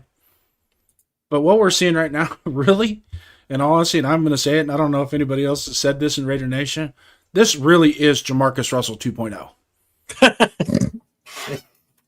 I thought you were going to say something else.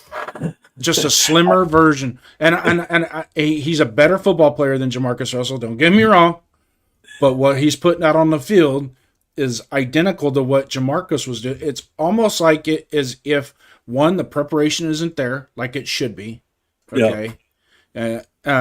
That's number one.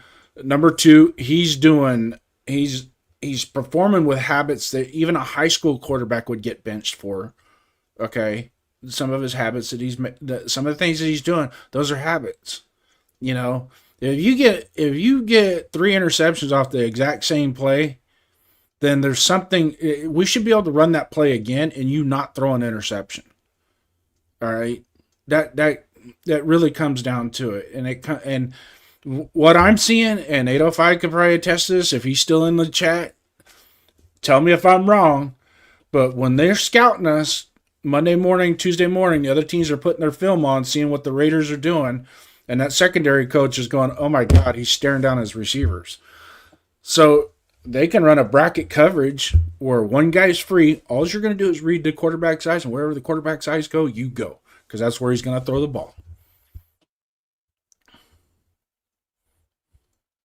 So you're going to say this is the Geno Smith from the Jets because he was pretty fucking bad then.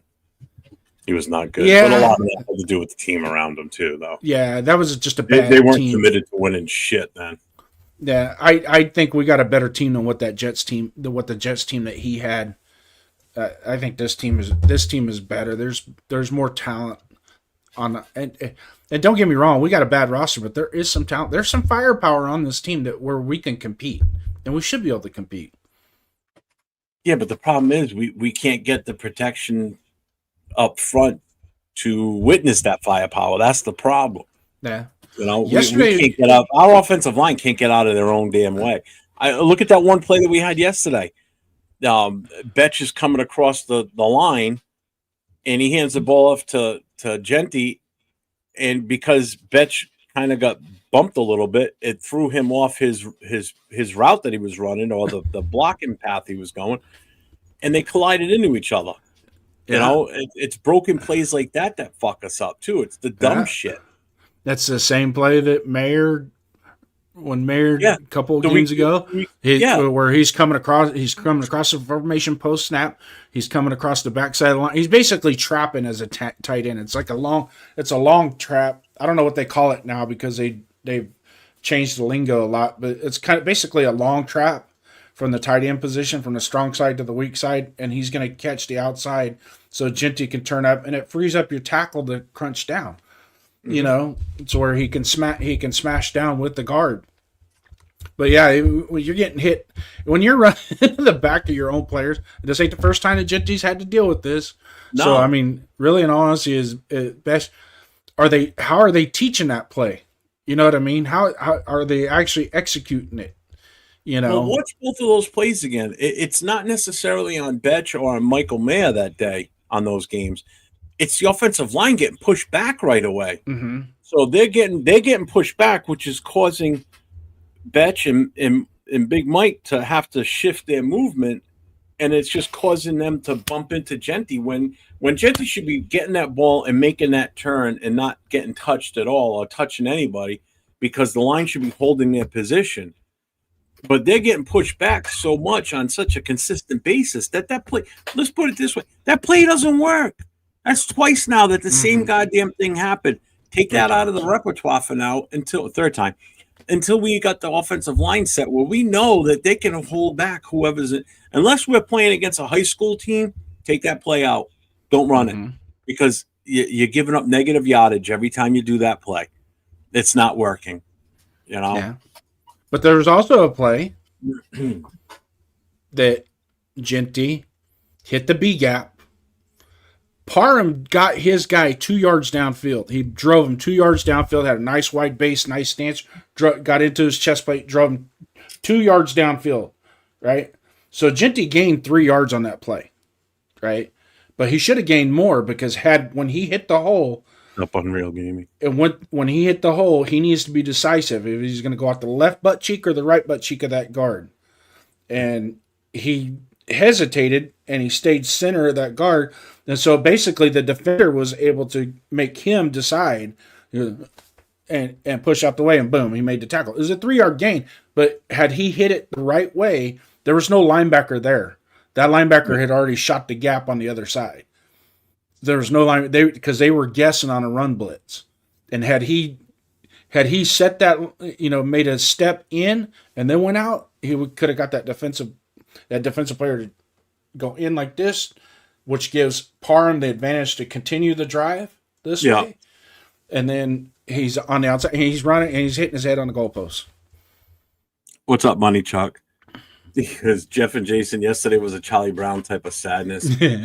Coaching, personnel, scheme, and all three. I mean, it was a big wah, wah, wah. It's big time. It was just horrible. Yeah, Ian, we broke that about half hour or so. But yeah, thank you. I appreciate that. Welcome to the channel. Make sure everybody taps in with that. Hit that thumbs up. Hit the subscribe. Hit the notification. I'm 4-1 Raider Jeff.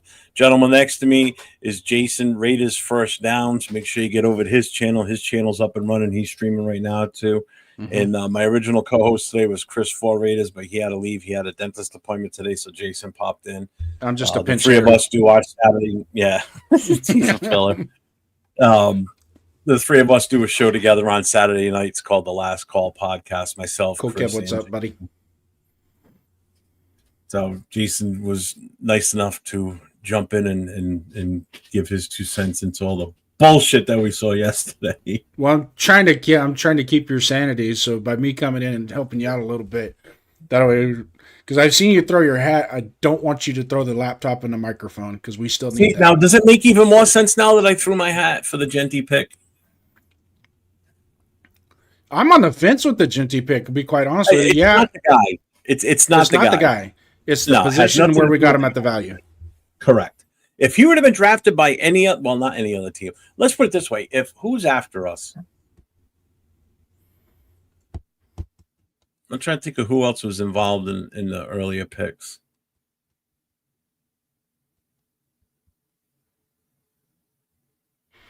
Let's put it this way: if another team, like let's say the Buffalo Bills, moved up and traded with us to take that number 6 and took Genty, and they didn't have Cook already, and they moved up and they drafted Genty at number 6. Guess what? They're going to the fucking Super Bowl with that kid because they got an offensive line. You got the snowplow up there with Dawkins, probably one of the best offensive linemen in the league right now. I would take him in a hot beat.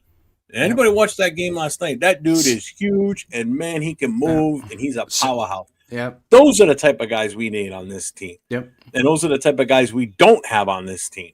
Yep. If somebody like Buffalo would have drafted him, or even if the Eagles didn't have Saquon in this past draft, they drafted him, another team that would take that team to a Super Bowl because now they have that running back.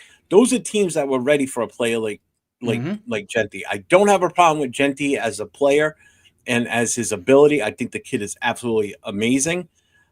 It's just he wasn't the right fit for this team, not at the moment. We needed to go a different direction, and this is proving it more than anything. Yes, he's having a great start to his career right now, but we're going to beat the piss out of this kid, and he's not going to last in this league. Either that or he's going to get to his 5th year, and he's going to be like, what? I'm out, and he's gone. We're going to lose him. And then we're going to be right back again trying to find that next piece to the puzzle. And we better damn well hope that our offensive line is set because when the next one comes around, we better be ready for them. I'm just sick and tired of picking early in drafts and then not getting the best out of that player. Either one, because they're just not as good, or in this case, they're that good, but we can't give him the supporting cast around him to make him play to the point of where we need what we're expecting from him. We're getting what we expected from him. We can't do it on a consistent basis because we just don't have the personnel to protect our quarterback and to protect or open up the holes for this kid to run the ball effectively like he's supposed to. And I feel bad for him. I really do, because he doesn't deserve being drafted by a team like us. We don't deserve him. We don't. And anybody that wants to argue with me and disagree with me, go for it. I don't care. But I will stand on my soapbox with that one. We don't deserve to have the talent of this kid. We're not doing him any justice right now. Nope. And that's defending him. Yeah. I'm defending the kid big time. Yep. And I know Money Chuck was a big Genty kid and everything. And I hope he understands I'm not shitting on Genty. I like the kid. I give the kid all the power in the all the kudos in the world for sticking to it with us right now with what the shit we're putting him out there with. I'd be pissed. I'm a rookie. I'm going to keep my mouth shut, but I'd be pissed. Yep. I'd be absolutely disgusted. But also too, let's go to the second round. We moved back twice in the second round, correct? Yeah, another bonehead pick. Okay. Well, we picked Jack Besh at 58. Tate Ratledge was taken at 57. Tate Ratledge is just mauling people in Detroit right now. Granted, he's playing next to Penei Sewell, which I would look like a badass playing next to that guy. Which Penaso, I think, and I'm gonna say that's the best offensive lineman in the NFL. And look at his stats, look at his PFF grades. You do whatever you want to do. There is nothing. That kid is legit. Penaso is. Oh yeah, I keep forgetting to say this. If you're on your cell phone or whatever, just double tap the screen and that gives a thumbs up. I always forget that. Yeah. Thanks for reminding me of that, Cool Kev. 2 hours and 16 minutes later, I realized that again.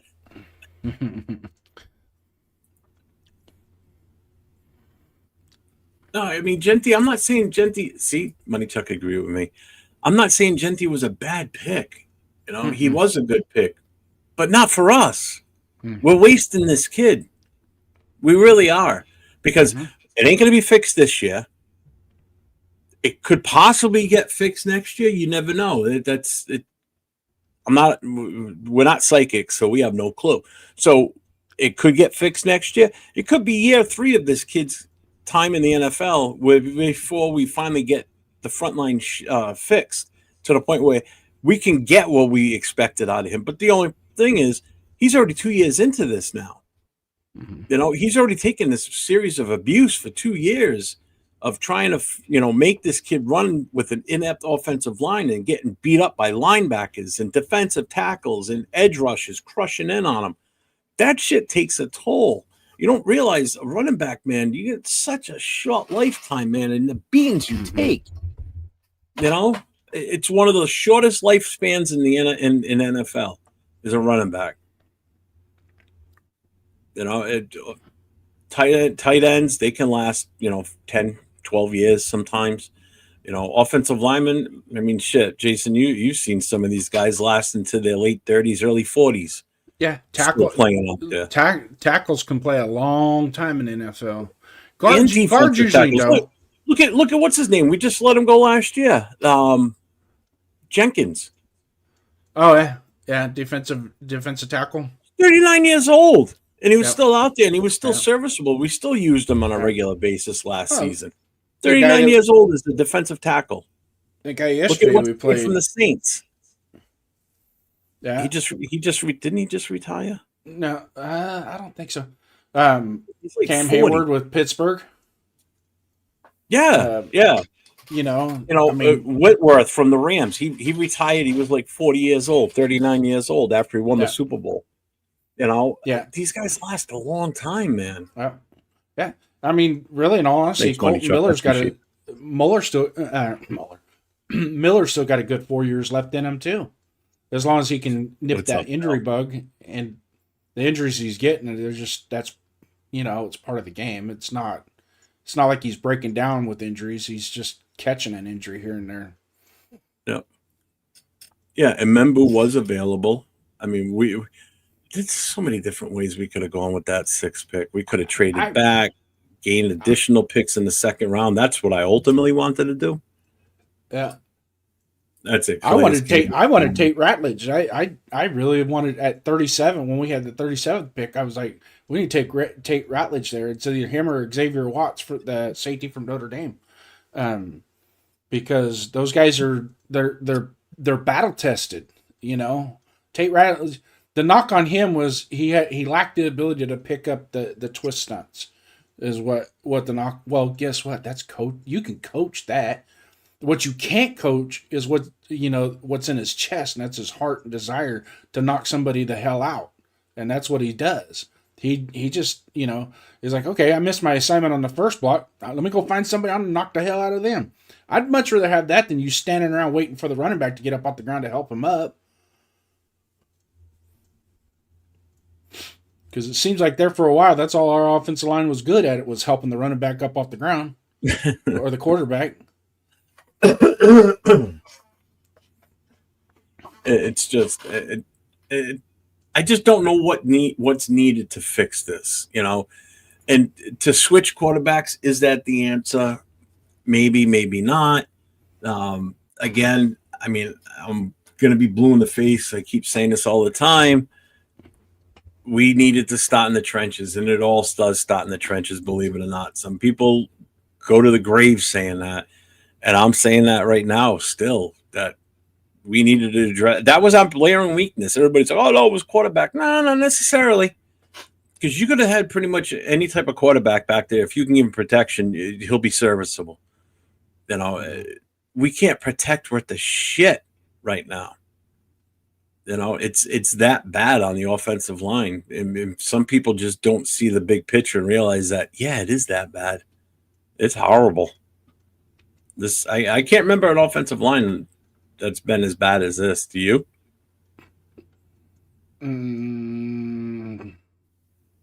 Maybe after our Super Bowl run in the early 2000s, once Barrett Robbins was gone, and then we had about a 3-4 year run there that we were piecemealing our offensive line together every game. I think there was 1 year there was only 16 games in a season at the time, but we had like 35 different offensive line combinations that year. That might have been Art Shell's 2-14 sweetness year that he had. It's just so bad. But I'll be quite honest with you, Jeff. I really, truly think the offensive line is really, really, in all honesty, one piece away. One piece. I think Miller, JPJ, and Meredith. Yeah. Glaze has shown us that he can do it, because Glaze his failures isn't because of his physicality. It's just the nuances of the game and little techniques and that stuff. That's coachable stuff. But Parham is, now don't get me wrong, last 2 games he's been good. Well, I'm not going to jump on his back. I don't want to jump on his back. But if you take the totality of him for the last 3.5 years, what's the number one knock on him is he lacks the physicality to make that to make his side of the line a sweet spot for the running back, or even in pass protection. Yeah. So that was, that's what Robert Gallery, when we drafted Robert Gallery, that was his. The first time I saw him in a uniform, I had season tickets at the time. I saw him in uniform. I go, man, he's like 2 different people. You see him from the front, he looks like this Zeus, this god, right? Yeah. Then when you turn around, he looks like Roseanne Barr in a bikini, man. He got no ass. It's like, there's nothing there. It's like, and he's our left tackle. I was like, somebody throw an anchor out there or something, put it in his pants to help him.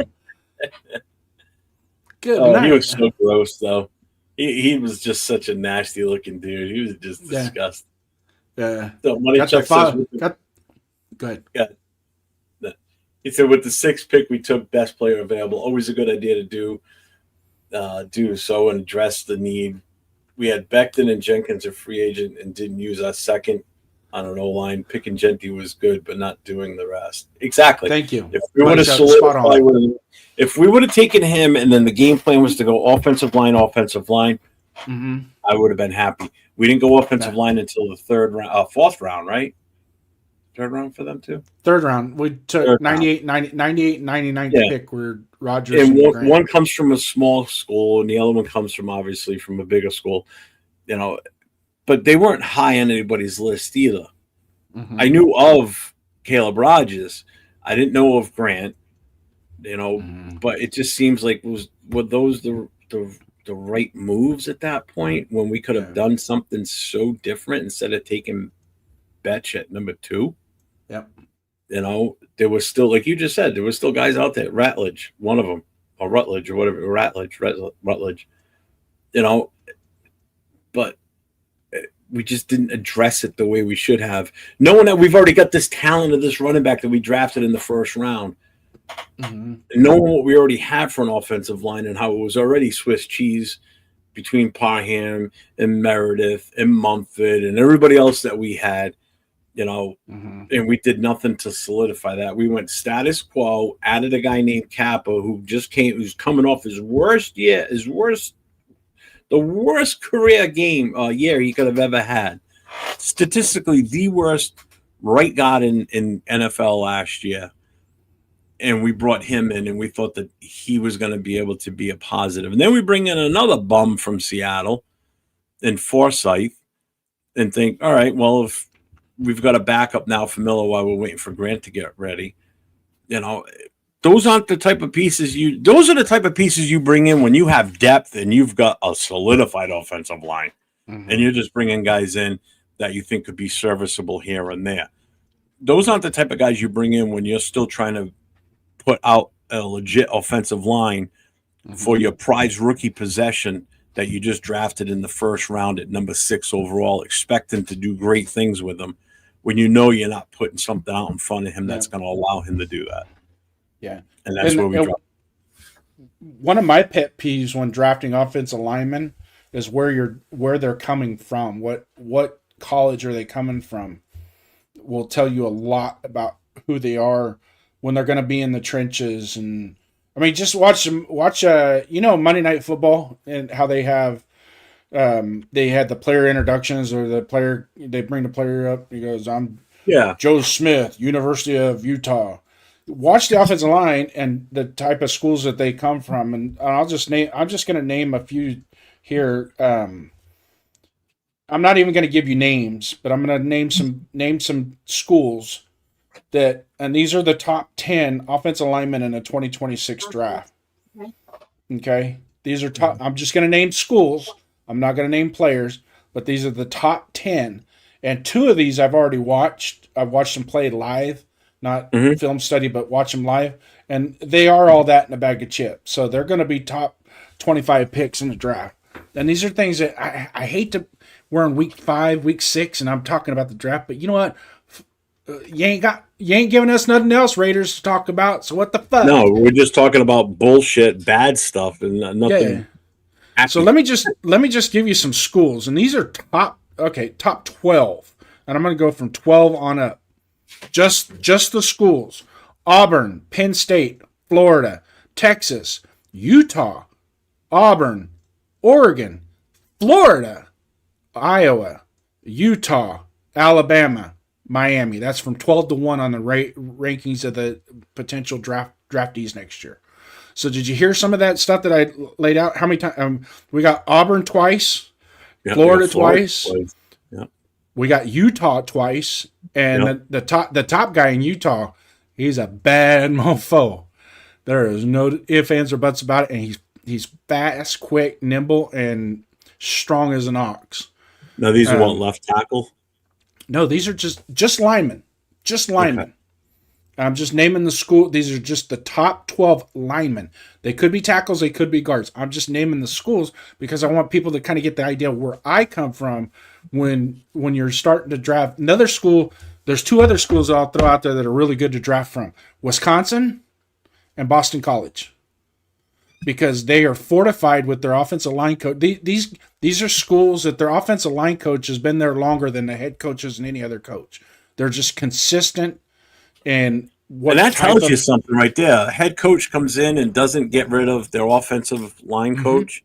That's a big deal. That is a really big deal, because it's proven through the years, no matter who's been here as a head coach, that this guy gets the job done. You don't want to let him go because they produce. Boston College has always had decent offensive linemen. Yeah, they've been. Everybody thinks Boston College more for like hockey and everything, but I'll tell you what, they got a pretty damn good football school. I mean, fucking Doug Flutie, granted that goes back many years, but still, they still can bring in the talent in Boston College. Yeah, I like Money Chuck here. I never really thought about that, Money Chuck, as if we would have done it that way. But had we done that, and how many moves is that really? I mean, we signed 1 free agent, we dropped 1 kid in the second round. And then put JPJ at center, okay? And because if you're telling me JPJ is not playing center because he's not getting the calls right, then what the hell is Meredith doing? He can't even find a damn play clock. Yeah. Okay? So you're going to tell and he or he's pulling on on a 4th and 1, and they're stacking the A gap with defensive linemen, and you're going to pull? Come on. Who's covering your block? If you're pulling, who's covering your block? Because The other two guys have already got guys lined up coming in the A gap. What's up, Super Omni? You have a zero block. That is your responsibility, the zero block. Everybody's zero block. There's a guy in front of you, you block him. Why are you pulling? And then when he pulled, the funny part about it is when he pulled, he looked like a naked woman trying to jump in a closet. He was hiding behind the other lineman like, whoa! Like, dude, what the fuck, man? You got Robert Gallery looking like Roseanne Barr from the backside. It's just who I am. It's just who I make an analogy. I could take a stupid incident and give you an analogy, and people go, and it makes sense. Yeah, it does. It's Super Omnicron. I'm sure there's something going on. We haven't heard yet as to why he got released. Pete Carroll basically just came out and said we're going in a different direction.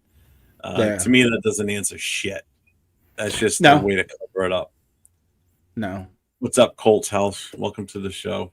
Make sure everybody hits the double tap the screen for the thumbs up, hit the like, hit the subscribe, hit the notification. I'm 401 Raider Jeff. My original co-host was Chris 4 Raiders. He had a dentist appointment, so he had to leave. So Mr. Jason Downs came in, and it's Raiders First Downs is his channel. We're 2 out of the 3, along with Chris. The 3 of us do our Saturday night Last Call podcast. So he figured he'd come in and help out and add his 2 cents to what's going on. So Colts House says, play AOC, fire the DC, boost your O-line, get Tucker the ball much more, get corner help, better scheme. You need a number 1 target wide receiver. Draft don't matter. It's your front office. Cheers. Jesus Christ. So basically, we just need a whole new team based on all the info he's just said, right? It's not wrong, though. Call me crazy with the draft that D lineman from Miami. You're crazy. We need an O-line. Actually, stop, Jeff. Stop. That cat is bad. I know who you're talking about. I know you're that talking Baines kid. He makes. Miami's got a good defense. You take him out of Miami's defense right now, and they're average at best. You put him in. Oh my God. He is that. He's Jalen Carter. He definitely is Jalen Carter. So if he falls in our lap at number 3, then we take him. Is that where we're set right now? Is number 3 pick? No, I think we're like 7, but we'll be 3 by the time we're done. We'll suck just enough to where we don't. Oh yeah, we'll suck enough to where we don't get the top pick. This is saying we're tanking without actually coming out and saying we're tanking. No, that's what it feels like. Yeah, we didn't do this shit on purpose. Yeah, we know. We saw it. Thank you. Last year it seemed like it was on purpose. This year it just I don't get it. Fuck, man. Yeah, one of the things that I said, and I'm still sticking to 6 wins. But give me about 3 or 4 more weeks. I might change my mind, but I'm still sticking to 6 wins because, in all honesty, I don't see us you can. More than last year. Not with this roster. Not right now. I think we could beat Baltimore right now. If we're not playing Baltimore. Yeah, but I'm just saying. I'm just saying we can catch a team. We can go into Kansas City now. All of a sudden, Mahomes and Kelsey they're out for 2 or 3 weeks with injuries. Now all of a sudden, it's like kind of leveled the playing field a little bit there. Yeah, well, they better go down tonight or next week because we got them in 2 weeks. Yeah. So I'm just saying it. But don't forget too, KC gets stronger again the week we play them. Fucking Rice is back, so they'll be back at full strength on their offense with their skill positions. Yeah, that's kind of what's holding them back right now, especially against our defense. Who knows what the fuck what's gonna happen with that now? Yeah, Yeah. So Donut says rumors Pratt was talking shit in the locker room. Can you blame him? Yeah. I haven't heard that rumor, but based on the totality of what happened, I could believe that. So Moneycheck says, if we draft an offensive tackle in the first and get another offensive guard somehow, would you consider playing Glaze at OG right side and move JPJ to the left? Also, there are 3 good centers in the draft projected in the. You know what? He did that. Moneychuck did bring this up a couple of weeks ago or a week ago, asking me if if one of the top centers available is there in this draft, would you take him? I'm almost positive it was him that asked that question like maybe a week ago, and I can't remember what the hell I said because I don't want to go against what I said last time. I don't remember what I had answered him. Yeah, one of the first conversations me and you ever had person to person was in the same realm as what Money Chuck's talking about right now, is when we had JPJ at center. If we went into the draft and the best center in the draft was lights out, but he can't play guard, he's only good at center, do you draft him and move JPJ to guard? Because now you're taking the best of both worlds and putting them together. Mm-hmm. You know what I mean? Instead of limiting yourself. And that's the thing. I mean, I like versatility. Like JPJ, we're lucky JPJ can play. Was a guard before he moved to center his senior year. So he's got that versatility where he can play guard and he can play center. And he's played both at the collegiate level and at the pro level now. But when you're drafting a guy that's just one-dimensional and only can play center and hasn't played any other position, that could be kind of a risky move. You know, that's you better make sure that this guy's 100% legit. This is where the scouting team needs to do their due diligence, because if you're going to take a flyer on that guy, especially if it ends up being a first-round pick, you better make sure he's like the next great in the long line of tremendous centers we've had through the years. You know, the Ottos, the Mosbars, you know, shit like that. Yeah, the Dolbys. You got to make sure that all this shit is legit before we go and invest in drafting a center only, and that's all the guy can play. It's funny. We only had 2 centers in the first 20 years of our existence. Yeah. Otto and Dolby. Yep. Yeah, and then Mosbar was after that. Yeah, and Mosbar would have probably played another 3 or 4 years if it wasn't for that freak eye accident, which I don't think was an accident. I think they did that on purpose. You know, and then we scored again when before Barrett Robbins had his meltdown. You know, I mean, he was that next guy that was going to be, you know, long-term center for us. You know, and Rodney Hudson. I think Rodney Hudson was a good center. Too. Yeah. You know, he just wasn't here long enough to be, you know, kind of lumped into that group. Yeah. Even Barrett Robbins wasn't here that long, but he did come back after the meltdown, but he was just never the same. Yeah. I can't remember the guy's name that took over for him. Adam True. That's it, True. That poor bastard. That's the guy I feel bad for the most in that Super Bowl, to be honest with you. Yeah. It's like you wake up that morning thinking, you're starting. What? You're starting. Coach knocking on the door. By the way, you're starting today. What? Yeah, we found Barrett Robbins in Tijuana last night, blown out of his mind. He doesn't know where the hell he is. He thinks the game's already over and that we won, so he's in Tijuana celebrating. So, you're starting tonight. What? Yeah. Granted, it's next man up, but goddamn, you haven't practiced with the first team all week long. But you're playing tonight against Warren Sapp and everybody else on that defense. Have fun. You'll be fine. Yeah, don't worry about that. Don't worry about it. Yeah. I'm not blaming him for the loss. I'm still blaming Callahan because he's a fucking idiot. Yeah. That's 100% all on him. So, that was a setup, man. I'm telling you. That was. It seemed like it was totally scripted, wasn't it? Oh my God, yeah. Well, especially when you hear what Tim Brown came out with years later. I mean, just recently, he finally came out and said shit about it. That, you know, they had a whole new setup ready to go, like a whole new audible system and everything. And the last minute, he goes, "Nah, we're going to stick with how we did all season," and went back to, you know, what they did. And it's almost like he was. I'm telling you, I wouldn't be surprised if he was paid off by Gruden. You know, hey, don't change anything. Because I've already practiced with my defense. And then there's rumors that Callahan and Gruden went to dinner a couple nights before and blah, blah, blah. And I mean, not that there's anything wrong with that. I mean, they were coaches together. You know, I mean, I don't have a problem with that. But and then the result of how the game went, that's where it gets a little hokey. Yeah. You know? So Bill changed the game plan at the last minute, where they'd been practicing the whole week on establishing the run, Wheatley and Garner, were going to be a permanent fixture, and all of a sudden they went into this. We're going to throw the ball and throw the ball and throw the ball and throw the ball some more. So first he says Daniel Jones being traded to the Raiders, and he says Tom Brady needs to come out of retirement. That would be the only legit thing I think that could possibly. No, he'd get killed back there. He would. Even him coming out wouldn't save this team. There ain't enough money in the world to play quarterback behind that line right now. No.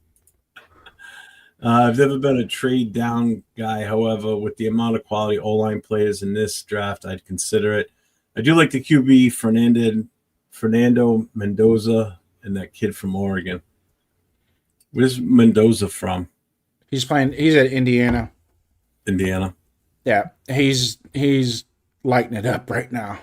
Is he? Yeah, he has 0 interceptions so far this year, and it's just he's working it. So, he's got a good coach. The coach that they have, I believe he came from Georgia, and then went to Indiana. I want to say that, but he is kind of a quarterback guru in about a roundabout way.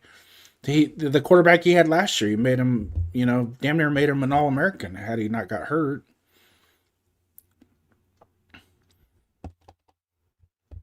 Oh, Indiana and Oregon both play each other this week. That's right. So that's shit. Ooh. Yeah, and in that game, there's an offensive lineman on Oregon and an offensive lineman on Indiana too. Anybody in Raider Nation, if you got anything going on Saturday, you ain't got anything going on Saturday, watch that game, and then it'll kind of emphasize what I'm talking about with some of these guys. That it's all about these. Some of these college programs are just definite with their offensive line. Let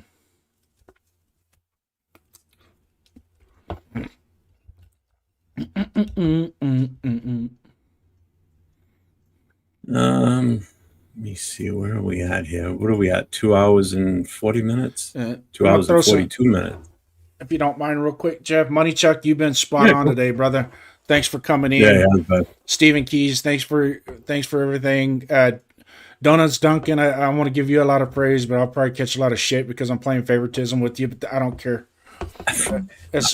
He's one of my buddies. And, who else I want to give a shout out to? Cool Kev, as always. He's one of our regulars. Bill M came in with some good stuff today. Thanks. Joseph Demars, if you're still out there, thank you, brother. You hit a lot of the points, same kind of what we've been discussing throughout the time. Hit that share and subscribe button with us, Joe. Come in more often Friday nights. Jeff has a good program on Friday nights. Usually runs about 12, 13 hours that night. And, fuck you, it does. Not anymore. Those days are over. Although I say that, a couple weeks ago we did a 7-hour show. Yeah.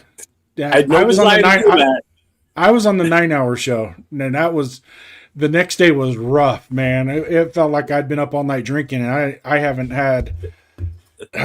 drank alcohol in probably 6-8 months, easy. And I don't drink a lot anyways. I can't even remember the last time I've been inebriated. It's probably been over 20 years since I've had enough alcohol to say I was drunk. It's been 5 years for me. It'll be 5 years, yep. Thanksgiving. And we're going to keep it that way.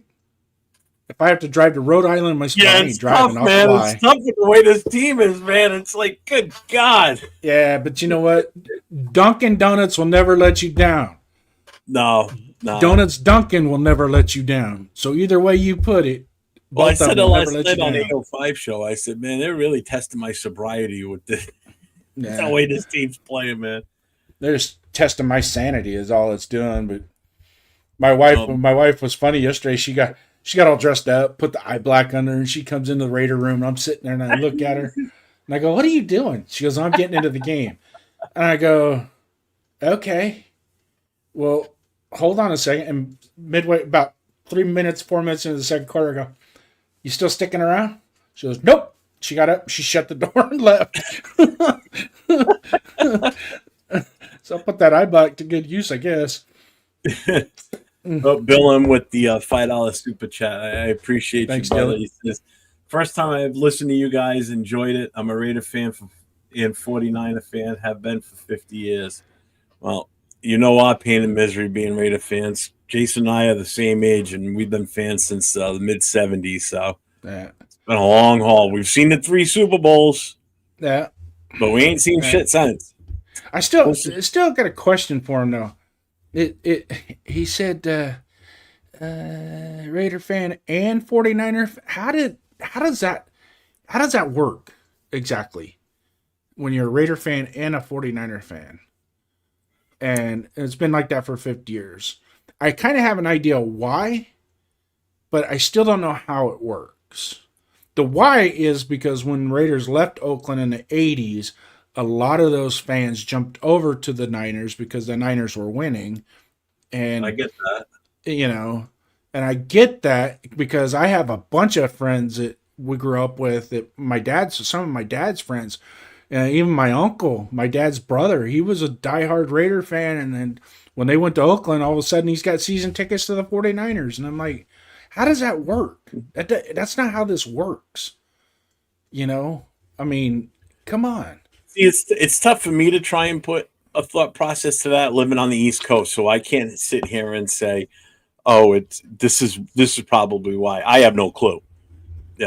So I never experienced that city rivalry between, Oakland or the Raiders and San Fran, being over here. I've experienced the Raiders and the Patriots bullshit for 20 plus years when they had their team. But I can't speak for why or how he's a fan of both. Yeah, and out here where we're at, hey, good for you. I mean, that's what it is. That's what it is. I'm not going to complain about it. I'm in Modesto, California, which is 75 miles from Oakland and 90 miles from San Francisco. Give or take a few miles there, and both fan bases are heavy in the. I mean, you go to the store when the Raiders were still in Oakland. If you went to the store like Walmart or a grocery store or anything, the product on the shelf, if they had merchandise on the shelf, NFL merchandise on the shelf, it was usually 50-50. And then we had this, like out at the mall, we had this place called Pro Sports World that it would be 50-50 Niners, Raiders. And a lot of times the Niners stuff was on clearance because nobody would buy it. And the Raiders stuff would be blowing out the door, being selling like crazy, because we all know the 49er fans, they rent their merchandise, they don't buy it. So when they go and rent it, and then when the Niners start sucking, they sell it or burn it. Oh yeah, that makes sense too. Stabler to Bulletnikov or Casper. How could I not be a fan? Yeah. See, my dad was he was spot on that. He what you said is how that happened when the Raiders left it. I mean, I guess that makes sense. Yeah. And see, my dad, I always I asked him how he became a Raider fan, and it was because of Daryl LaMonica. He just absolutely loved Daryl LaMonica. Did you see his name? He changed his name. Yeah, Benchino trash. Yeah. Dixon, I love you, brother. It's awesome. I was in San Jose when Tracy, now Rio Vista for a long time. All right. Yeah, so San Jose is basically where the 49ers, Santa Clara, San Jose is kind of in that area, the Silicon Valley, everybody talks about in that area. And then Tracy, which is actually right next, because I worked in Manteca for 25 years. Tracy is right next to Manteca. And if you go from the Central Valley to the Bay Area, you go what's called the Altamont Pass. And the Altamont Pass goes right through Tracy, is right at the doorstep at Tracy, and then you go over the hill to get into the Bay Area, which starts out Dublin, Pleasanton, Dublin, Livermore, Dublin, Pleasanton, and so on and so forth. Castro Valley. So, where are we at here? Yeah, I guess you were upset yesterday. Let's see. Donuts. I live in Oakdale. Money Chuck, I grew up south of Buffalo, and my dad had season tickets since 1974. First game against the Raiders, I became a fan. Good shit, man. Yep. Is he a Raiders San Fran fan? Is he an A's Padres fan also? Yeah. Tracy's youth football team is the Tracy Raiders. Oh, really? Yep. Yeah. I lived in Fresno, Modesto, and Elk Grove, and had a PSL. Oh, nice. Yep. Well, we're almost at 3 hours. I'm ready to call it. Sounds good. Man, that was one hell of a show we've had here today. God damn. A lot of people in. I mean, at one time, 80 people. I mean, we got to get those likes. We hit 100. We hit 100 in the chat at one point, believe it or not. Right on. It was up to 100 combined between that, Facebook, Twitter. Yep. Yeah, we were jamming there. Yeah. And if I could just add on Jeff's behalf, we did it. This is a Raiders. Obviously, this is a Raiders podcast. We're very passionate about our Raiders. If you're a fan of another team and want to come in here and talk football, you're more than welcome. But when you start talking crap or being stupid and just being stupid, I'm just talking being stupid. Talking crap. Yeah, nobody's done that today. Everybody was good to me. Yeah, everybody was good today. But every once in a while we get somebody that, might be a Chargers fan or something, and they want to come in here and just spew a bunch of and start to make it personal. Then we're gonna cut you. And we got some really good mods in this on our team. They will actually, especially Bueno. Bueno will actually, even before you open your mouth. He'll snipe you from the back. He won't even say anything. He'll just go to the channel and he'll just snipe you if you fuck up. Ping! And then he'll cross his arms and wink at you as you're rolling off stage. Hey, Money Chuck, I appreciate that, man. That's a great compliment, man. Thank you. Both appreciate that, and so does Chris too. So, again, I've always, since I've been doing this and evolved into how I do the shows that I partake in or help run, I always count heavily on getting the chat involved, because it's not my show. It's not the guys that are on the channel doing this stuff too. It's the chat's channel. It's the chat show. I want everybody involved. I want to hear what everybody has to say, and then we can dispute it. We can discuss it. We can talk about it, and that's just the way it goes. And I just find that such a more entertaining show for fans to come in and pay attention to or get involved in. That's where I always wanted to take this, and I think I've accomplished that, and I want to continue to go that way, where the chat gets heavily involved and we work off of what the chat says. I very seldom have any type of like a scripted plan to go, unless I'm doing a heavy one-on, if I'm doing an interview, that's different. But when it's like these forums like this, I had something set up and I didn't even stick with it because the chat was just so hot and heavy and just going at it, and we just were talking back and forth. So, but if anybody ever has any aspirations to start a YouTube channel and you've never been on camera before, Friday night's perfect time. Chris and myself, we do the Friday Night Live open mic show where anybody that wants to come in after about a half hour or so, we'll put the link up, people to come in on camera and chat it up with us. Put your voice to it instead of just typing. Let your voice be heard. You can articulate a lot more as far as how you want to present your information or your thought process. Jason comes in with us a lot on Friday nights, so we usually have a pretty full panel. So we can hold up to 10 people in here. So it's usually a fun night. I look forward to Friday nights. Yeah, it gets going. We get some good content creators. Some of the other content creators that come in, 805 Gravy, some of those guys, they come in here and expand some of their knowledge with us as well. So this franchise, Jeff, kudos to you. The 401 Raider Jeff franchise is really starting to take effect. And hey, maybe one day we can make what's his name at Chat Sports quit. And we'll take it over.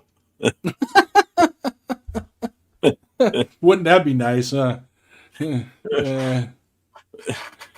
Wouldn't that be nice? And we don't do this now about this whole franchise thing. Well, you got a franchise because I mean, look at what you got. So why don't you tell the audience exactly what you got going on for the rest of the week? I don't want to. Okay, well, that's on you. Nah. So Jeff this week will be doing on Wednesday nights. He has the Black Hole Raider podcast. Nope, that's Tuesdays. Or Tuesday, excuse me. Want me to do it? Do I do it right? No, I'll screw it up. You want me to do it? I'll screw it up. No. I got it. Okay. Fuck, man, we're like Abbott and Costello up here. So tomorrow night, Tuesday night, it's usually at 10 o'clock p.m. Eastern time, 7 o'clock Pacific. I'm not guaranteed on the time yet, but it will definitely be tomorrow night because we have a Black Hole chapter president's meeting at 9 o'clock. So I don't know what time we'll be done with that, but we will be on tomorrow night. It's myself, it's Leo, otherwise known as Cheeto Linus, James from the Black Hole military chapter, and Raider Will, Silver and Black podcast. We will be on tomorrow night for the most notorious podcast. And then Wednesday night's the Raider Connection. It's myself, it's Leo, and it's Jay from Just Raiders Baby and LV Raider 10. And then Thursday nights, it's myself and Nate, LV Raider 10, doing the Raiders Coast to Coast. And then, as you know, about Friday night. So, and then Saturday, it's myself, Christopher Raiders, and this gentleman sitting next to me right here, Jason, for the Raiders Last Call podcast on Saturday nights. We do a preview of the game that's going to be coming up. We won't really talk about this past shit show game. It'll be more of, we did a new format Saturday night, and I think it went really well, and everybody was kind of into it. So I got the same setup that I'm going to do next week too, where I pose the questions or information to Chris and Jason, and they present their takes on everything, and we go through it. And we get the chat involved too, because we ask the chat for who they think is going to be the MVP, who they think is going to be the most unvaluable player, and your score prediction, and if whether it's a win or loss for us. So we definitely get the chat involved on that one on Saturday nights too. We were pretty spot on this week. I missed the score by a lot, but we were pretty I missed the score by a ton, but I'm not giving up. I'm still going 30-21 this week too. This week? I already put it out there. I'm going 30-21 Raiders over Titans. No, I'm going 13-10 over the Titans. Oh, God. I see Donut's not going to like it because the new format on Saturday is cool. Jeff needs to stay within the boundaries of his questions. Yeah, too. That's my fault. Sometimes I answer a question, I just keep going and going and going. Jeff's going to go, stop. That's the next question. Well, you started doing it Saturday night. I'm like, we'll get to that. Don't. That's why I was calling you Jason Jumping Head instead of Johnny Jumping Head. Yeah, Johnny Jump Around. That's me. We're going to play Jelly Roll. Jelly Roll. You know what I haven't done yet today? And I'm going to do it right now, and I don't care. It still counts. Raiders.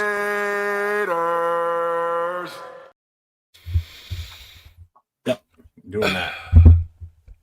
Let's see. I know I missed a couple here. I've never been a trade. Oh, that's right. You already went through that one.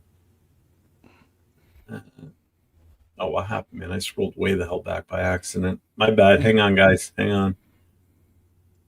What the hell did I do? Scrolled all the way back to the top somehow.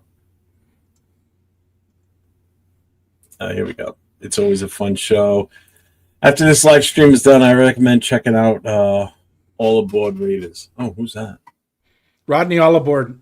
He's a really good content creator. Been following him for a long time. Part of our Discord that we're in is his Discord account that we get in there and chop it up on his Discord account. So I've sent a link to him, trying to get him to come on a Friday night. But he's also one of those guys. Sometimes he likes to just do things solo. He's not really into being in a rock band, but more of a solo artist, and there's nothing wrong with that. And he does really good stuff. So if anybody gets a chance, that's All Aboard Raider. He's doing more YouTube stuff. He was on Patreon, but yeah, get out there and hit him up. He does a really good job.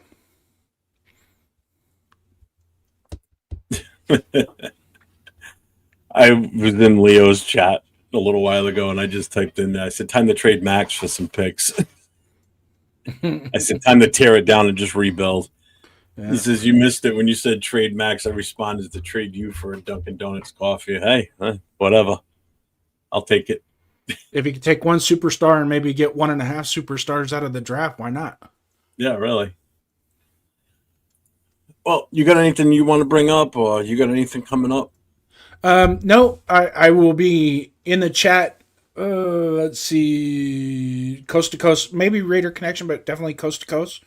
Open mic. It's one of those. It just depends on what mood the wife is in, whether or not I jump in and chat it up with you on Friday nights, or sit in the chat for a little while and hang out with the boys out in the chat room, which I have a lot of fun doing, especially with Dixon Cider and some of you guys, Raider Paul, the ultimate crap talker, but love him anyways.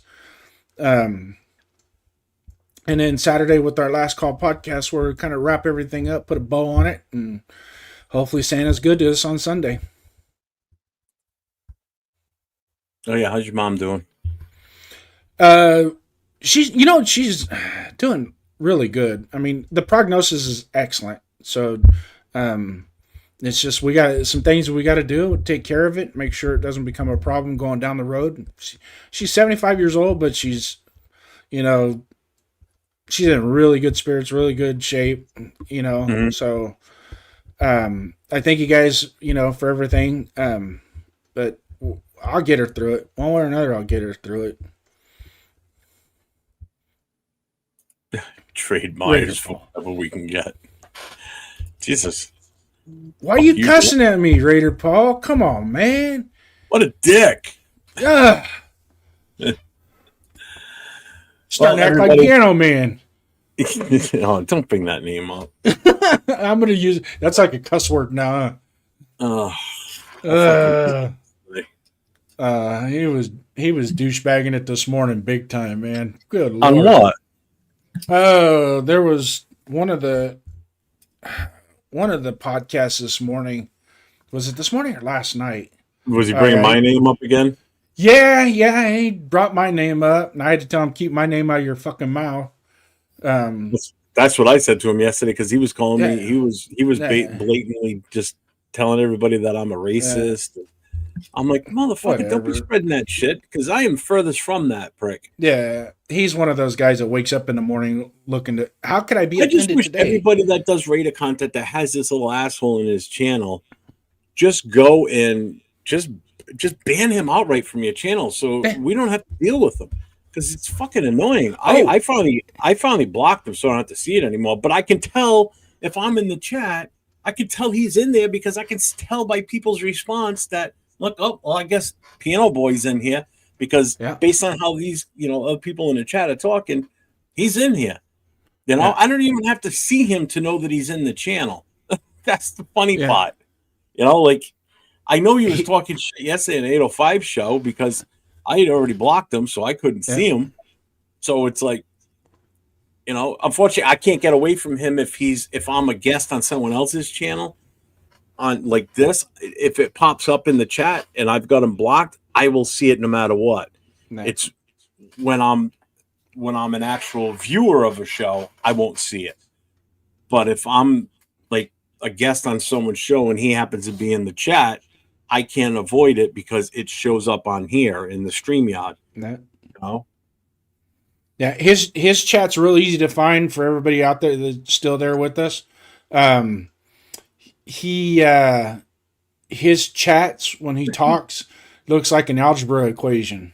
It's all over the freaking map. You got to read it backwards to forwards in order to even kind of get somewhat a comprehension of what he's trying to say. So, and then he starts to make stuff a little personal, which is fine. You want to get personal. You want to be a troll. You want to be one of those guys that plays around on Xbox and trolls people, and that's fine, because I can fire back just as much. So, he keeps calling me a Niners fan. Wish Raider Nation East would ban him, just not a mod there. Yeah, he goes on Dustin's a lot. I see that too. Yeah.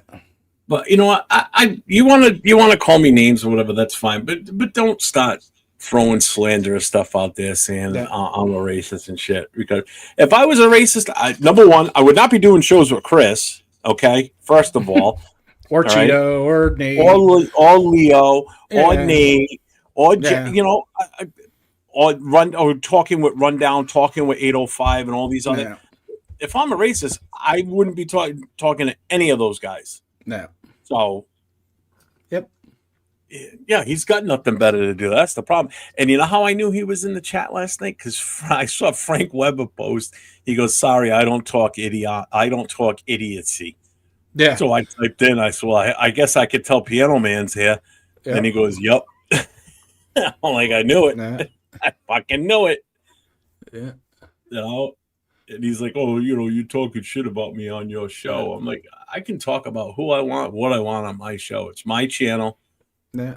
I'm one of a few guys that pay for this StreamYard, so I can do what the fuck I want, whether you like it or not. Yeah. But I ain't slandering you and saying, "Oh, you're a Chargers fan." That's all I equate you to as a Chargers fan, and you're annoying. And that's it. Plain and simple. But don't be starting to slander people like that, because that's not a good thing. Mm-hmm. I'm fortunate enough to know that everybody out there that knows me knows I'm not. Because if they think I am, you're fucking crazy. Ask Nate. Nate's met me in person. Drove around with me for fucking 4 days, 5 days. He knows I'm damn well I'm not. When he sees, I don't know. It's just, it is what it is. We'll deal with it when he doesn't come on here. He watches. So I know he's watching. I mean, he watches. Oh, he's definitely a troll. He's definitely watching. And he'll go and talk about, it's like, good Lord, man. I don't know. The one that gets me the most though is, have you seen him on the Raiders.com one when he's on their chat talking shit? He got kicked off JT the Bricks YouTube channel. How the hell do you get kicked off JT the Bricks channel? I mean, that's like getting fired on your day off. Well, I explained it one day when I came in a show and he was in the chat, and I asked him, I said, "Just do me a favor, and I was an admin in there, a moderator, and I said, just chill and nobody will have a problem." I think it was Jay's show the other day. Mm-hmm. I said, "No, you're fine." It's like people don't realize how difficult it is when you're running a show and you got somebody like him in the chat that's just spamming the chat with nonsense. Mm-hmm. So like today, we were hovering mostly around 100 for most of this show today until the last half hour or so. Yeah. And the chat was flying. Now you add his comments into it. Yeah.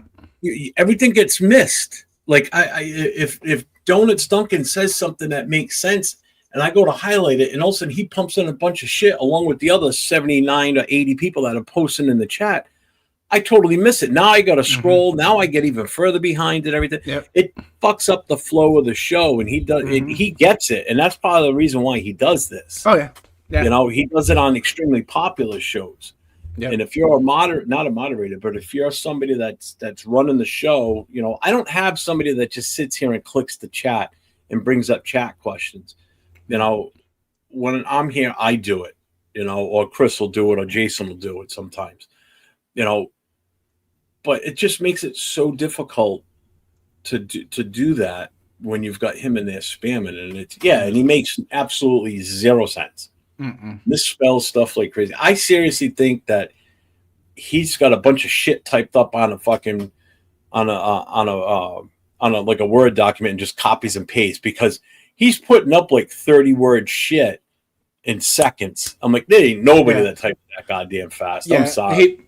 Most likely what he did is create like the hotkey, what they call hotkeys, to where all he has to do is hit Shift A, Shift B, Shift C, or whatever while he's in the chat, and it just automatically populates it. So that's most likely what he's doing, or he's using AI to do it. He's just talking into a microphone and hitting send. Yeah, probably. What's up, Dennis Roseman? Is Pete Carroll too old to draft a QB? Won't be able to see a said QB get through his. Yeah, that's true too. That's another thing. Here's a good point on that. And I know we're trying to wrap this show up, but he just go for it, man. I don't care. A good point that was brought up this morning on the morning tailgate with Vic and Vic, the guys that do the morning tailgate 9:20 a.m. is when you go to draft a quarterback, it would be nice to attach him to a coach that is going to be there long term as well. So does it make sense for us to have Pete Carroll and draft a quarterback knowing that Pete Carroll is not going to be tied to that quarterback the rest of his career? Or long term in the career? I mean, it makes sense. I get it.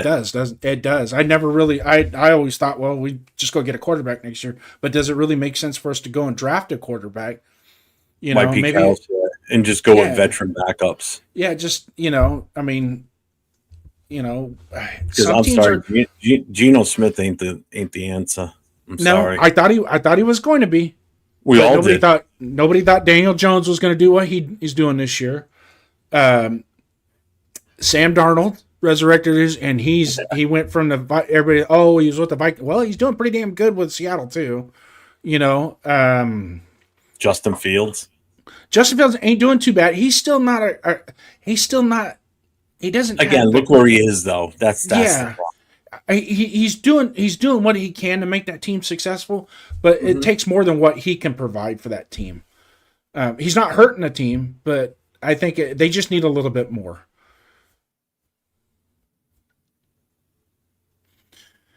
So, anyways, I don't think we're firing Pete Carroll. Pete Carroll's job is safe. He's here for his. Even if we don't win another game, we can't fire. We can't. We got to at least try and get 20 to 25 games out of him before we even think that far ahead. Yeah.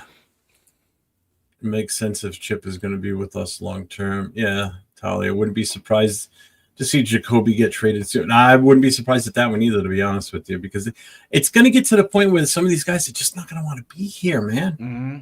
It's like, why are they putting their health on the line for a team that's not showing any willingness to improve? Yeah. We haven't improved at all. We won week 1 and we never improved from that. Yeah. How is that even possible? Yeah. Make that make sense. You win your first game on the road, okay, against a team that kind of matched up evenly with you in shitty ass weather, and you can't improve from that. Yeah. You can't get another win.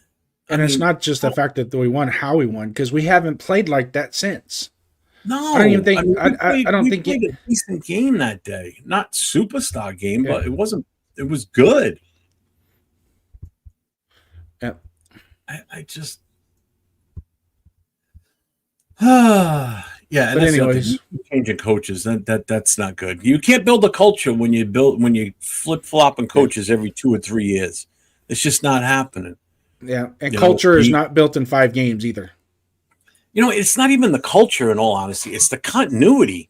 You're constantly having this regurgitation of coaches and players, and you got no continuity. There's no consistency. There's the culture, but each coach brings their own type of culture. That's the thing. So the culture is always going to change. We don't have that Raider Mystique culture anymore. It's not there.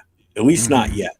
It's not there. You cannot sit there as a legit Raider fan that's been fans for a long time, sit there and say that the Raider culture is strong right now. It's not. Yeah. It's not. You don't have anybody with that tenacity and that fierceness right now other than JPJ and maybe Max. But how long is that going to last for Max? Yeah. How long is he going to want to be sticking around and dealing with this year in and year out, not putting players around him to help out, not doing what we need to do to improve the offense where it takes the pressure off the defense? Because, again, the defense was on the field a shit ton this weekend. Mm-hmm. It shouldn't be like that. Yep. That's the other major issue that nobody's really talked about is how much the defense is getting beat up because they're always on the goddamn field. Yep.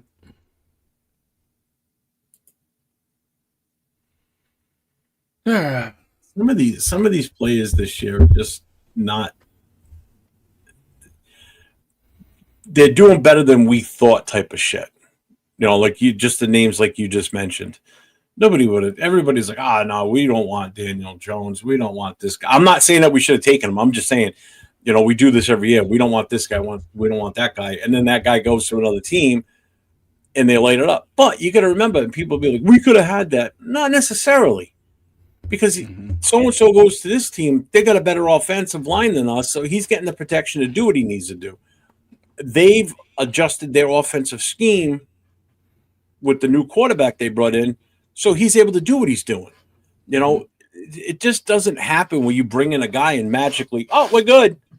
You know, you have to adapt to that guy. You have to have the right pieces in place. We don't have the right pieces in place. I don't know how many times I have to say this. You know, we brought the person that we brought the skill position players in, but we didn't address the meat and potatoes of what we needed. And it's just that vicious circle just keeps going round and round like a broken fucking carousel. We just keep spinning and it's not stopping. It's the same bullshit, just round and round. It's like a broken record. That's what it sounds. That's what it's like. 805. I'm back, fellas. I actually said that last night on my live. If we draft a QB next year and this entire coaching staff doesn't work out, who's to say the next coach wants that QB? Exactly. That makes total sense too. It's spot on, and every coach does that. Gruden came in with Carr, but Gruden already had a relationship with Carr and had an understanding of Carr when he came in, and basically tied himself to Carr. McDaniels came in, wanted to tie himself to Jimmy Garoppolo, ultimate failure. Now we have Pete Carroll brought in Geno Smith to be his field general, and it's not working out. So is Pete Carroll going to want to dump Geno and draft a quarterback? I don't think so. I don't think he's going to want to do that. I think he wants to ride with Geno as hard as he can. I truly and honestly, I think that Pete Carroll's going to move on from Chip Kelly before he does Geno Smith.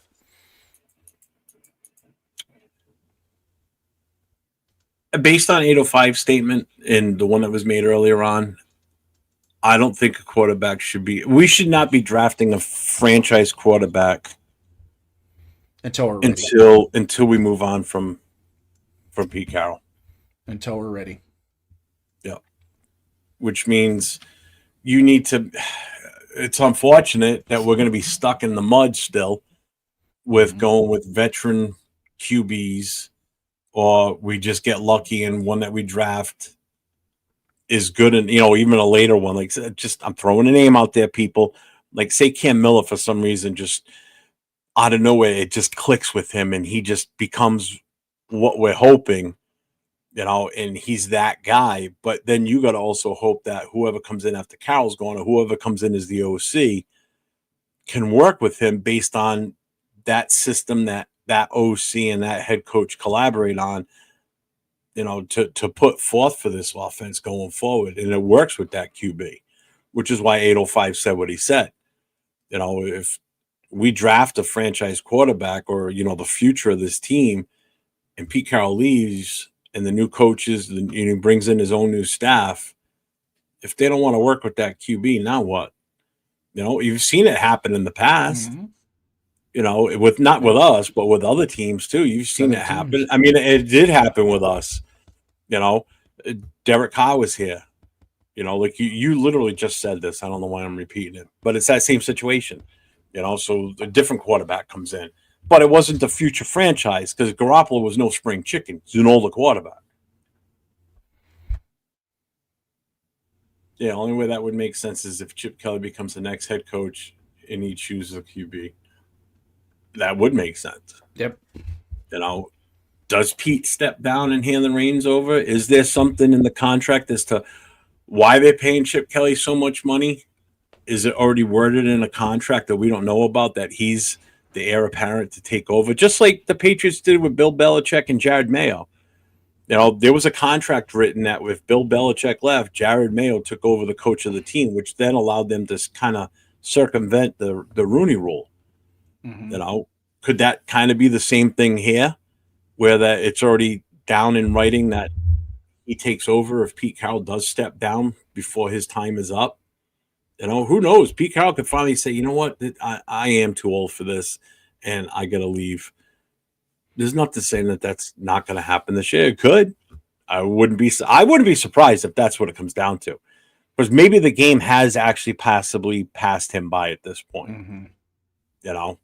Maybe it has. Maybe he's. I think Pete's also smart enough and savvy enough to know that maybe at the conclusion of this season, he goes, you know what?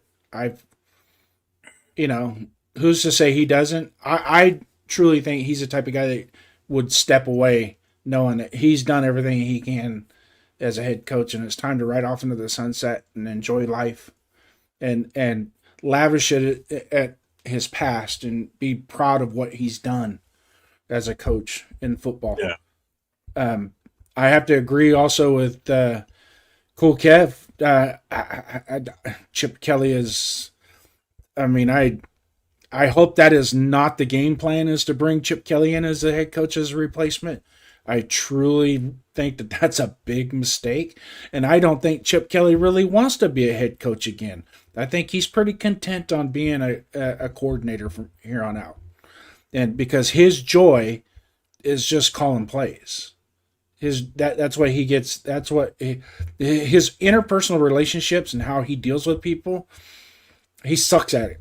He can't grab the concept. And I think and you go back and you listen to the Sean McCoys and things like that. Some of these players, when you bring them in, you got to know their background. You got to know where they come from. You got to know, the pieces and the nuances of how every day they live, and if he only knows between the lines in football, especially NFL football, and he only knows in between the lines and he can't step outside the lines and figure it out, then it's going to be a failure anyways. So you got to be able to know those nuances and, and bring the right people in that fit. And I don't think Chip Kelly is. I don't think he can do it. I don't think he can be a head coach. What's up, Ricky? What's up, Jeff? This team is his ass cheeks. Might as well see what Kenny has. The most favorite player on every team is the backup quarterback. Hot shit, man! You ready for this? Huh? Wow, I got to figure out what to do. I got to do something for this. I am 2 subscribers away from 2,000. Oh. Uh-oh. Holy fuck. Nah. I didn't think I was going to jump up that fast to 2,000. As of yesterday, I was like 40 away. Oh yeah, shit. I was at 100. I think I'm down to 12 now. You're down to 12. Pissed too many people off, I guess. I don't know. Oh, it's Piano Man. He's doing it for you. Yeah. Damn.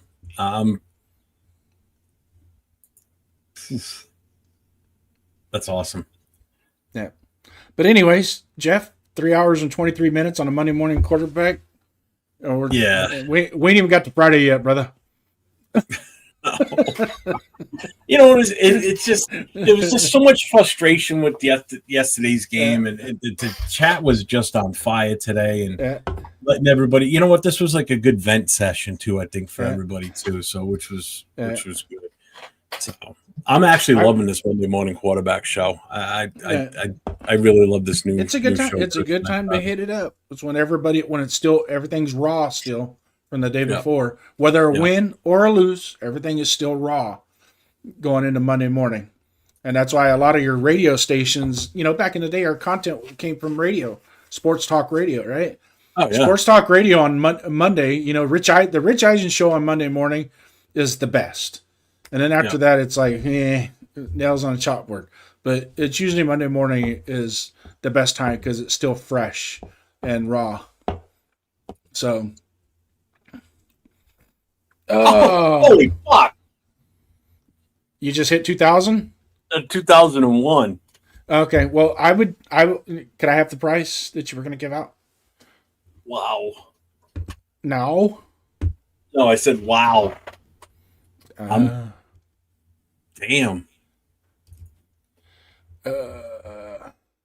Jay, I'm gonna unsub. Fuck you, motherfucker. Thanks, Bill M. I appreciate it, man. I appreciate your super like the Dow Jones ticker, man. You're 1999, 2000, 2001, 1998. You can never be over. Dennis, smoke him if you got him. Yeah. We're down to 19 in the chat, and we were supposed to get off a half hour ago, but of course, with the good guys that we have in here, they keep us going. Yeah. I got nothing else, Jeff. Thank you. We'll let the rest of it marinate for this week. See what's going on. Thank you, everybody. I might have to do a show just to celebrate that. I got to figure out something, man. That 2K is a big deal. Well, I'm going to go celebrate, and I'm going to eat me a ham sandwich. I'm going to go smoke a cigarette. It's been 3.5 hours since I've had a smoke, and I'm jonesing for one. Yeah. But all right. Well, everybody, thank you very much for being here today. We appreciate you all. Thank you for being here at the start with my guy Chris until he had to leave to go to the dentist. And Jason for coming in and filling in with me once Chris left. As always, Jason, I love sharing the screen with you too. You know that. That's why I like our Saturday night show, the three of us, because it's good banter back and forth, and we're going to stick with that same format that we used on this past Saturday night because I think it worked very well and everybody seemed to be happy with it. So, and as I always say, stay safe and go Raiders.